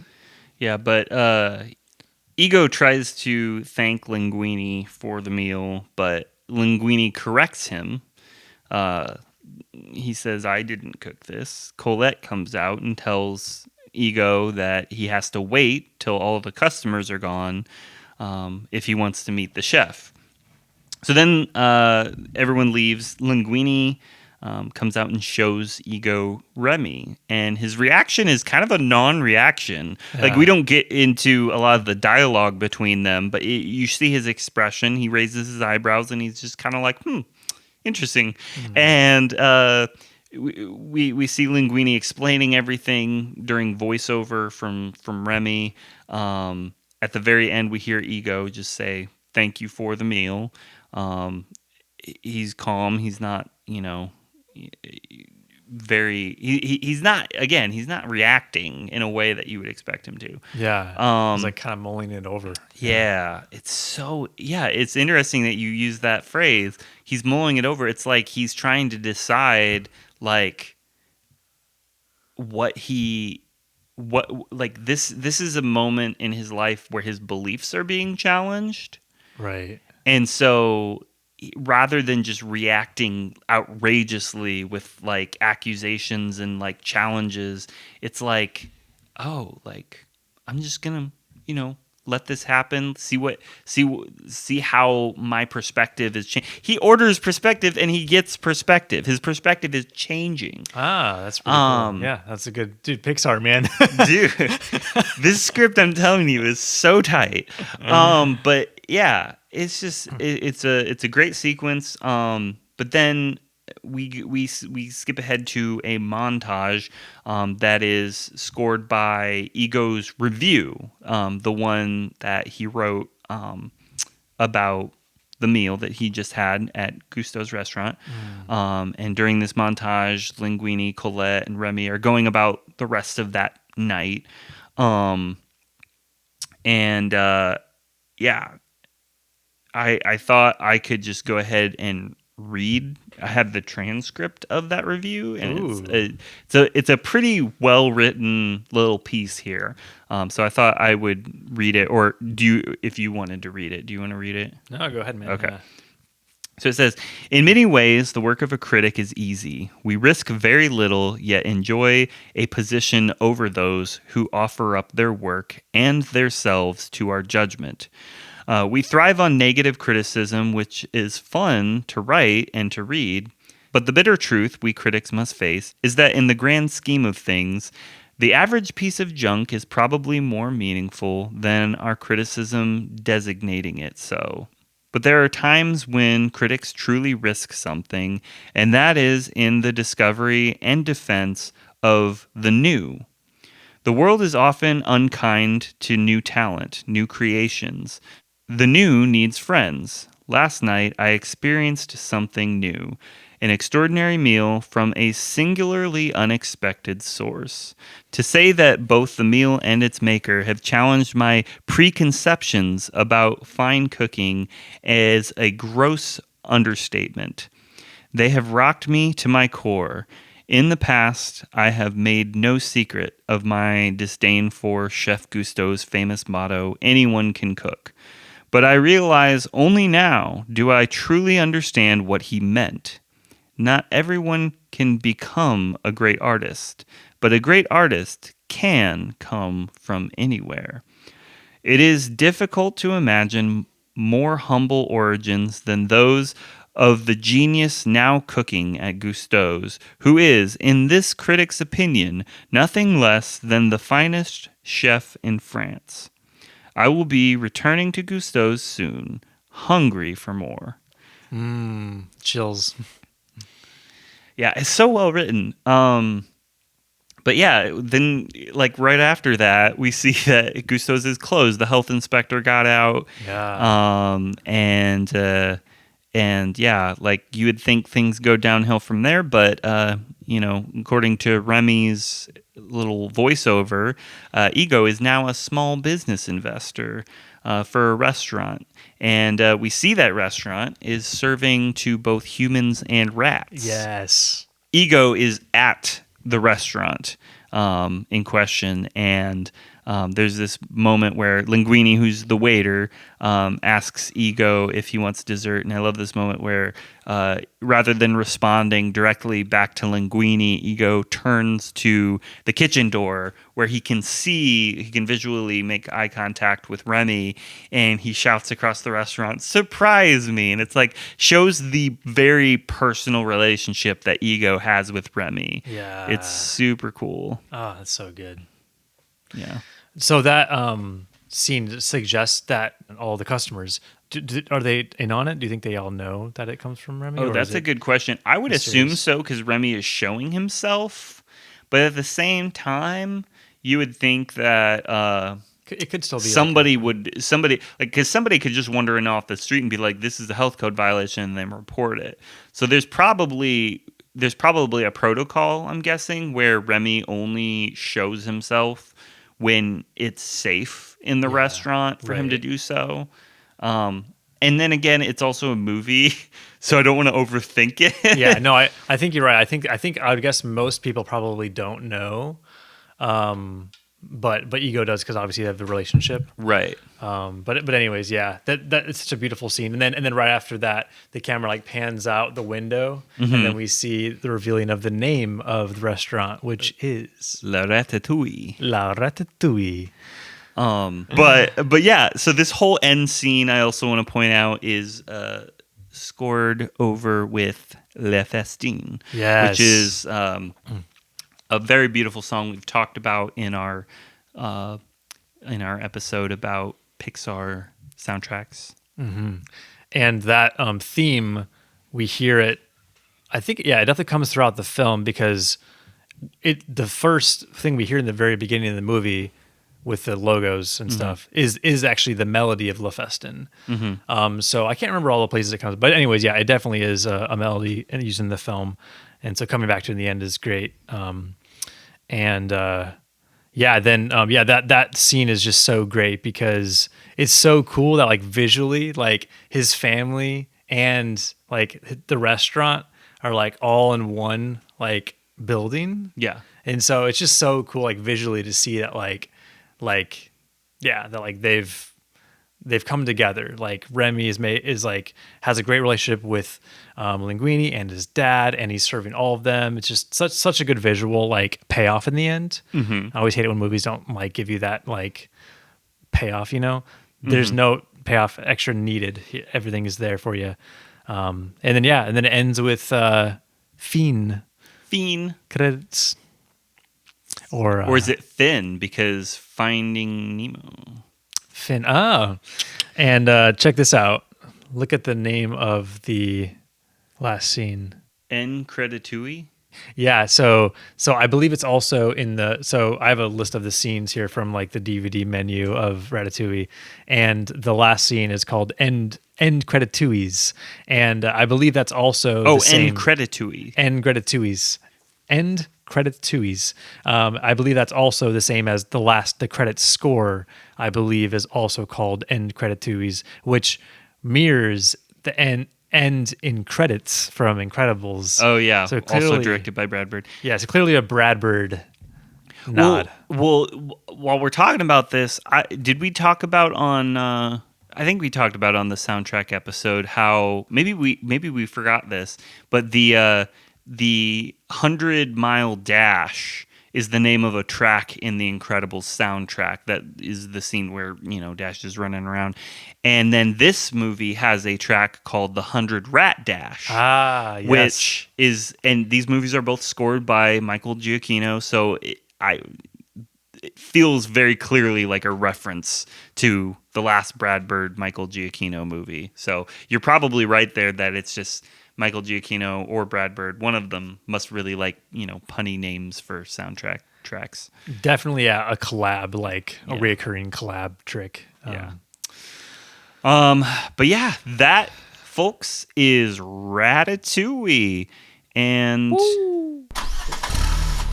you hear that, Ben? What's that? Oh, you don't hear it. You don't have your earbuds in. Well, I heard the Pizza Planet truck drive by just now. Did you catch it? No, I did not catch it in Ratatouille. Okay, well, I did not catch any Easter eggs in this movie, sadly, and I had to look them up. So I can tell you, because I looked it up on the internet, Ooh, cheat sheet. that the Pizza Planet truck is on a bridge during Skinner's chase scene. Now, I do think I have seen it before. Okay. It's been so long, I didn't remember that's where it was. But yeah, it was on a bridge in the background during that chase scene. Nice. A113, did you catch that? Oh, yeah. Where is that again? So it actually appears in two places. Again, I looked this up on the internet. I'm sorry I didn't have time to pour over every shot of the movie because I couldn't remember where they were. But yes, A113 appears on a train in the background of a movie scene playing on a TV. Oh my goodness. In the background of one of the scenes. And yeah, it's basically very hidden. And then the other time it is on the little tag. So that one beefy rat dude, he's got like a tagged ear. And the tag is A113. Oh, nice. But then there's a cameo. So you pointed out the Doug cameo, which I didn't know about. Well, actually, I think I did know about it, but I forgot. There's another cameo that I used to know about and forgot until I was doing research for this episode. Do you know what other Pixar character cameos in this movie? Well, what comes after Ratatouille is Wall-E, I believe, right? Well, I'll give you a clue. It's not. Or wait. It's not from a future Pixar movie. Oh, yeah. Then I don't know. It's a character from a past Pixar movie who is French. The character is French. Oh, is it the shrimp? Finding Nemo? Nope. It is a character who is from a Brad Bird movie. Oh, it's the Bon Voyage. Yeah, he's in there, really? Yeah, so apparently he appears in multiple scenes, but I have seen him before. He's in the background, just like random scenes in Paris. He's a mime. Oh, a mime. That's so great. Yeah. Wow. So those are your Easter eggs. But now, Ben, I think it is time for The Claw. What did you get out of the machine when you lowered the proverbial claw into the bath of toys that is Ratatouille? What emerged with the claw as it rose? Well, I think it was an alien, which was held onto by Buzz, which was held onto by Woody. No. No. Okay, Sid. That would make you the bad guy. Dun dun dun. No. Dun, dun, dun. My gosh, wow. Well, I'll try to keep this succinct because this is a long episode. Yeah. But man, there's a lot to get out of this movie. As we mentioned earlier, like there's just a lot of deeper threads. But yeah, I would say for me, like the reason why this movie used to be my number one, other than it just being such a charming, just excellent crafted movie, beautifully animated, scored. Actually, I have a note here that says the animation and music in this movie are absolutely perfecto. Is this the most beautiful Pixar film? Question mark. I'll save that for later. But So besides all that, I think the reason why I was always drawn to this film and still am is just that message that of anyone can cook, and like Ego's quote that like a great artist can come from anywhere. It's just like so inspiring, and it makes I don't know, it's empowering, like Yeah. not in a selfish way, but just out of an inspirational way. It's like, oh wow, like like maybe I could be good at cinematography, or maybe I could be good at storytelling, or maybe I could be good at music or whatever. I don't know. It's like it's so encouraging, that message. I think what challenged me than this viewing, I think, is like learning is like more of the humanizing side of the movie, that like greatness can come out of anyone regardless of like their, I mean, the obvious one is like like cultures and ethnicities, but like more so like people's, like it could be your politics or your religion or your look on morality or your yeah, just like the way that people identify, and just like there's just so much in life where it's really easy to like to be like, okay, like like others, right? Like these other people that I don't understand, I do not agree with, like it's hard for me to like humanize. And I think we can all agree that like there are people, or just certain people that we like look down on in the world. And so I think this movie really challenged me to like be like, okay, who are the Remys? Who are the Remys? Yeah. And like realizing that like, no, like beauty can come from anywhere. Like we're all God's children. We're all brothers and sisters, And so like, yeah, like I should be expecting goodness to come from all my brothers and sisters out there, people who I disagree with. Like I should expect that like beauty and goodness and art can come from the furthest places in the world. So that's a little bit like ethereal, but it's definitely challenging me to like really humanize like more people. So anyways, what about you? What was your claw? So my claw. That sounds weird to say that way. What I got out of this movie. So I five things that really hit me this time. The first is solid pacing. This movie is nearly 2 hours, but it is so airtight and doesn't drag for a second. I really appreciated that.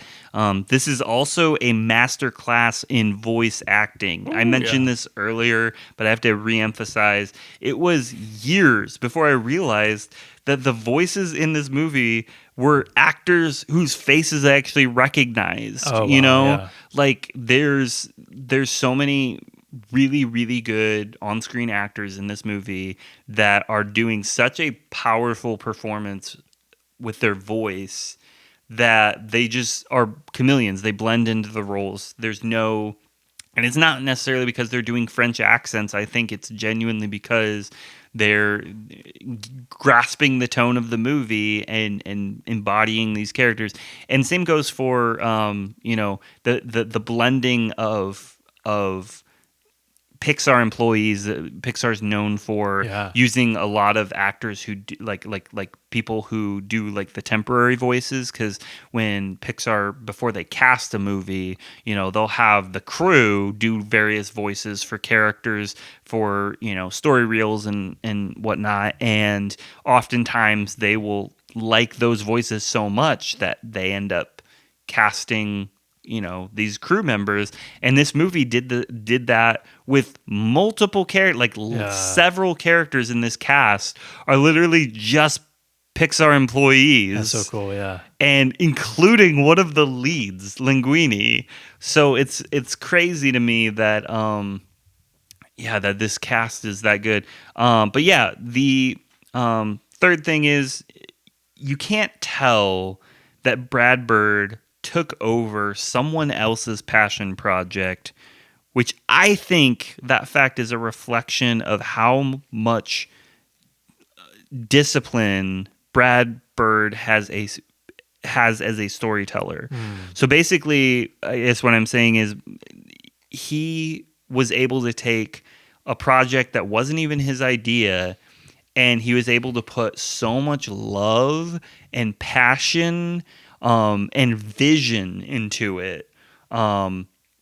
Because I think that he understands the discipline of storytelling. I think he understands the discipline of setting aside self. Because you and I both know from writing stories together, like it is so tempting to be selfish when you are writing. Yeah. You have your own ideas, you have your own kind of like fever dreams about like how a story is going to go. Like, oh, this would be crazy if this happened. And you just kind of like have your own instincts that sometimes need to be fought. Right. Because sometimes it doesn't serve the story. And I think Brad Bird has the discipline to know, okay, like this was not my original idea, so I'm going to make this the best possible movie it can be. Right. And that might not be the movie that I would have set out to make, Right. but it's already in motion, so I'm going to make this movie that is in motion land in the best possible place. And he did it. Yeah, Like he right. succeeded in spades, Yeah. which is so impressive. So Yeah. the fourth thing I was going to point out, this movie just exists in a sweet spot between outlandish and whimsical cartoon and thoughtful and important messaging, and then masterfully crafted story. Like this movie is the intersection of those three things, which is true for a lot of Pixar movies, but in this movie, I especially feel like it balances all three of them super well. Yeah. And the last thing I'll say, this movie manages to be a perfect Pixar film without a distinct Pixar feels moment. That was my hot take that I wasn't going to give up on. This whole episode, you've just been liberally doling out like Pixar feels moments, and I'm like, I didn't think that was a Pixar feels moment when I watched it.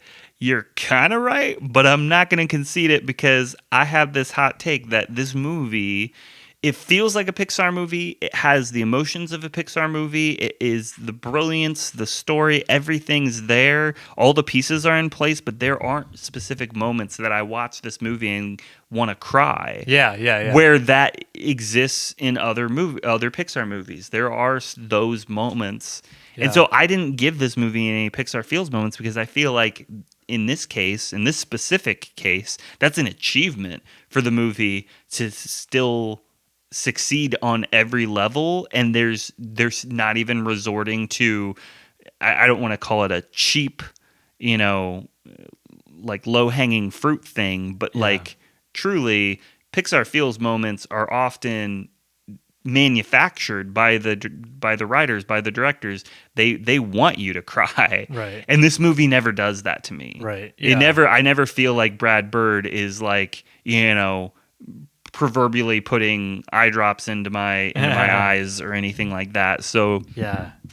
so I give the movie props for that. So 2 peps. We got 2 peps ready to go.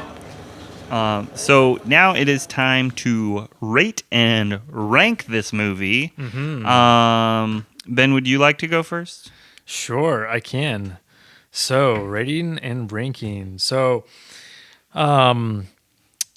pizza slices. So, I am giving this 10 out of 10 pizza slices. Noise. So, yeah, this is again, as we said in Finding Nemo, this is a full meal. Oh yeah. This is a masterfully crafted movie. I've seen video essays calling this film Pixar's magnum opus. I think you could make the argument for it that it is absolutely a masterpiece. And while it's not my number one, it is in my top 5. It is number 4. Ooh.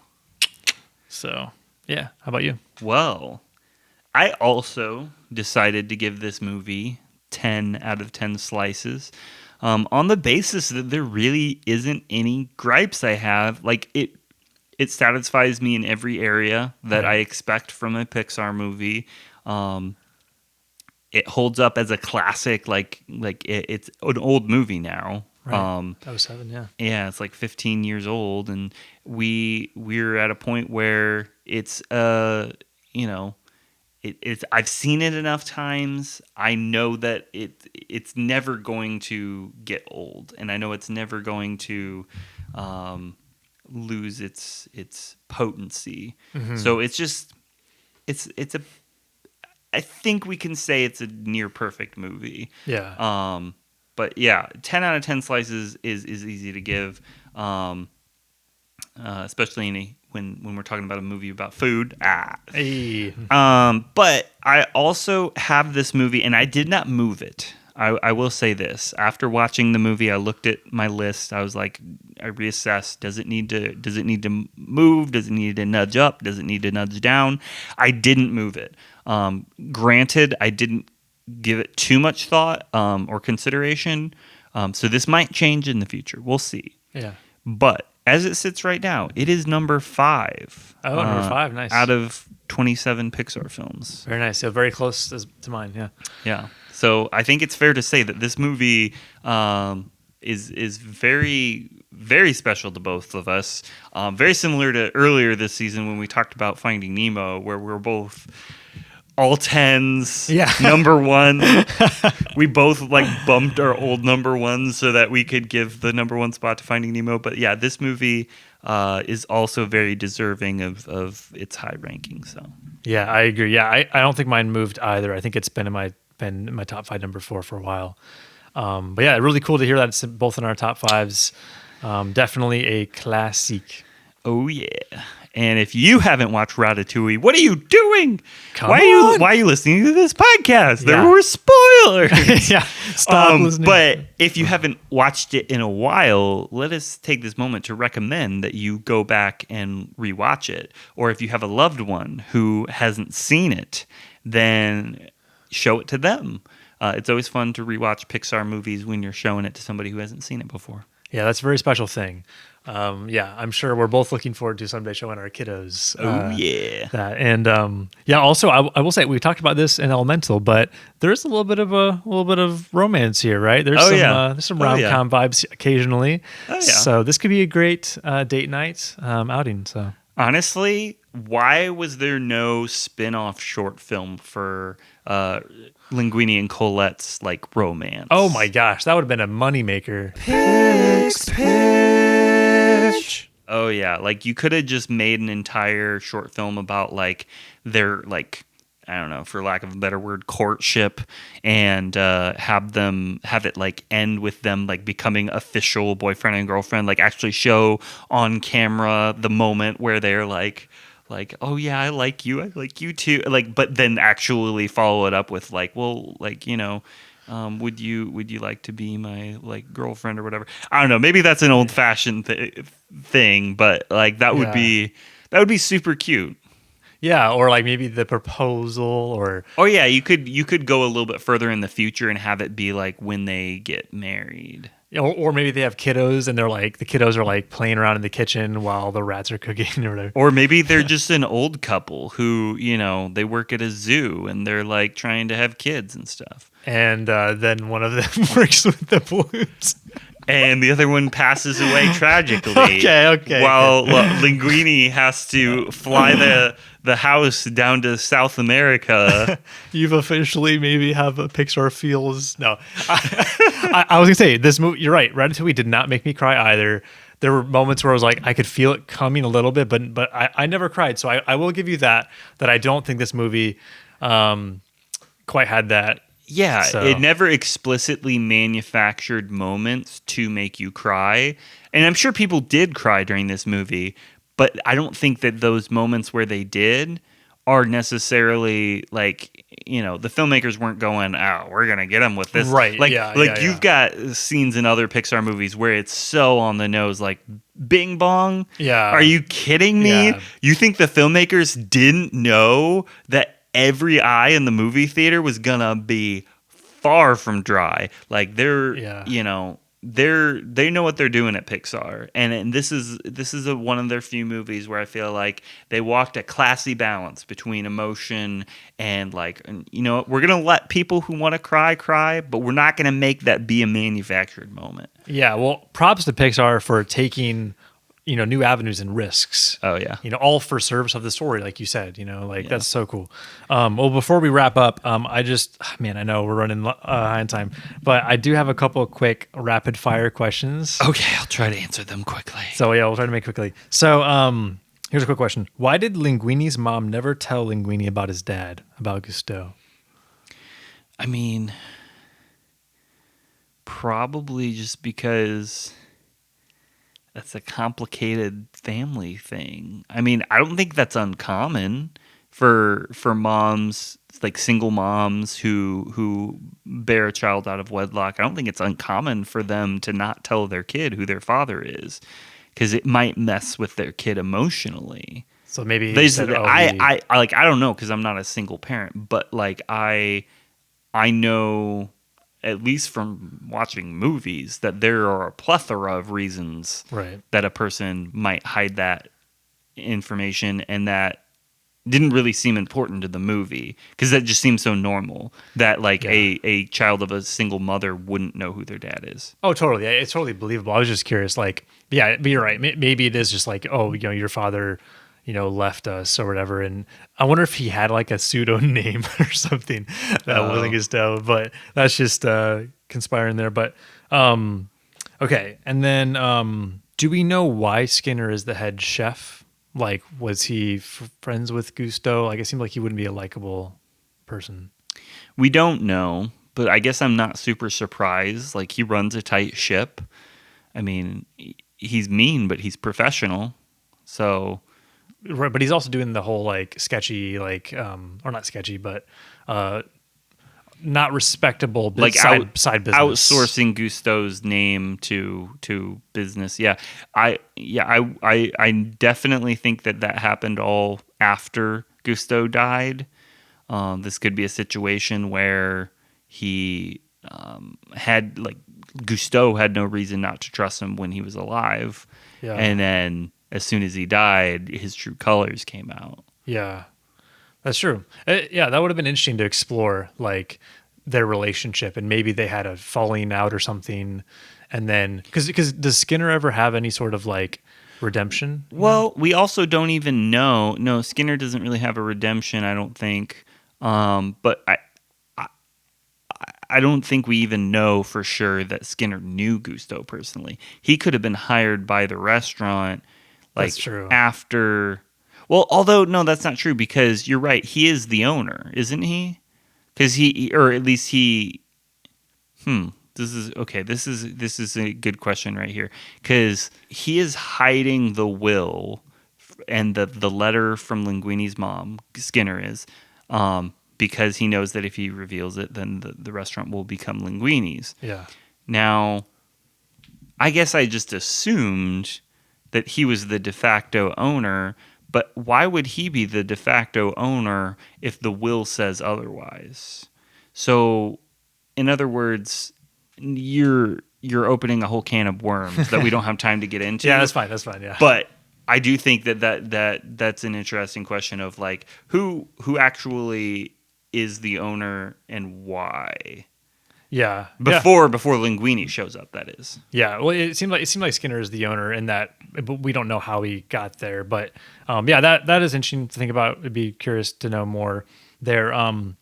Real quick, I will say it is really cool knowing that we didn't say this, but knowing that Linguini is Gusteau's son. That makes Remy's relationship with Linguini that much more special, because that means that I don't know what Gusteau's last name is. But Gusteau is his last name. Oh wait, what's his first name? His name is Augustus, or Augustus. Augustus Gusteau. Augustus Gusteau. Okay, so he's literally like he's close and friends with a line of Gusteau. So like Gusteau was the greatest, let's say the greatest chef, right, in France, and now Remy is now like, close, like best friends with like his son, who's a Gusteau. And so I don't know. It's just worth mentioning that like, the serendipity of Remy arriving at the restaurant the night that Linguini showed up. Right. Yeah. That too. Yeah. It's just like it makes like the spirit of Gusteau is like in his son, who Remy's constantly with. So like Remy's like, cooking pulling and orchestrating a gusto. Like Yeah. it's just anyways, so cool. Okay, I'm almost done. Do you have a favorite kitchen staff backstory? Because you only talked about, I think, Horst. one of them. Yeah, Horst. Okay. Are there any notable ones? I was kind of hoping that you were going to read through all of them. I don't know if we have time. I didn't know any of them because I don't care about any of them. I only care about Horst. Fair enough. Well, yeah, listeners, just watch the movie. Watch that scene because we don't have enough time to read through all of them, but they're all like they're so interesting backstories. It just makes you want to talk about like what happened because they all went through these like crazy things, like the staff members. So, anyway, I don't think we have time for that, but yeah, watch that scene. It's pretty great. Okay, this is the last note. Okay. Do you know the Super Carlin Bros theory about Chef Cousteau? I've got it. A theory. A Pixar theory. I do not know the Super Carlin Brothers theory. At least I don't off the top of my head. I might have heard it before. Okay, you should check out the video. But basically, the theory is that the reason why Remy can control Linguini is because Cousteau also had a tiny chef, and so Cousteau Genetic capacity to be controlled by hair. yeah, it runs through the family. Okay. And I think it's also, it's like this whole relationship between that rats have this like special ability to cook. And so Remy's not the first rat that has like been able to like channel this like genius. And so the theory is that like that Cousteau, I think the argument is that like that he actually like, you know, that there was a tiny chef. So like that he actually wasn't the chef making everything. It was this tiny chef. I don't know if it goes into the theory goes into more that maybe he ended up learning his own stuff. But the point of the main point that I thought was interesting is the fact that like genetic thing of with the chef was passed down to Linguini. So maybe you explained the theory in insufficient detail, but I don't get it. Why is that a theory? So yeah, like there's a lot more to it that I'm obviously not explaining well. Oh, okay. But yeah, it has to do with I think it's because they I think it's like in some of the screenshots of the movie of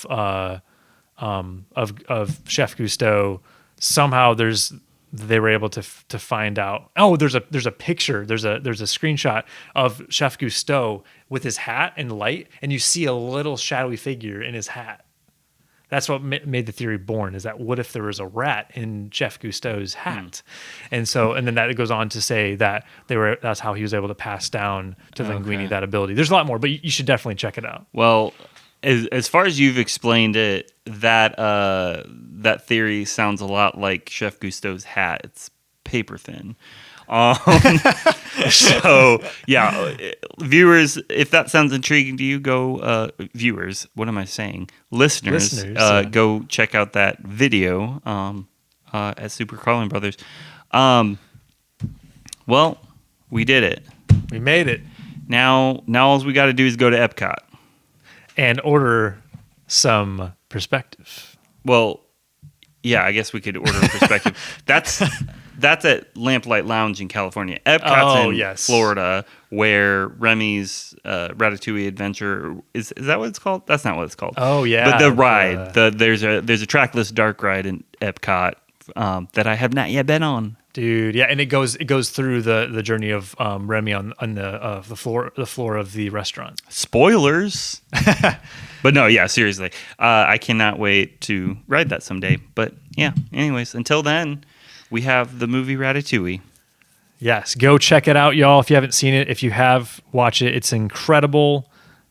Also a good Brad Bird movie. But having said that, as we always say, keep it in O for onward. Because adventure is out there. To infinity and beyond.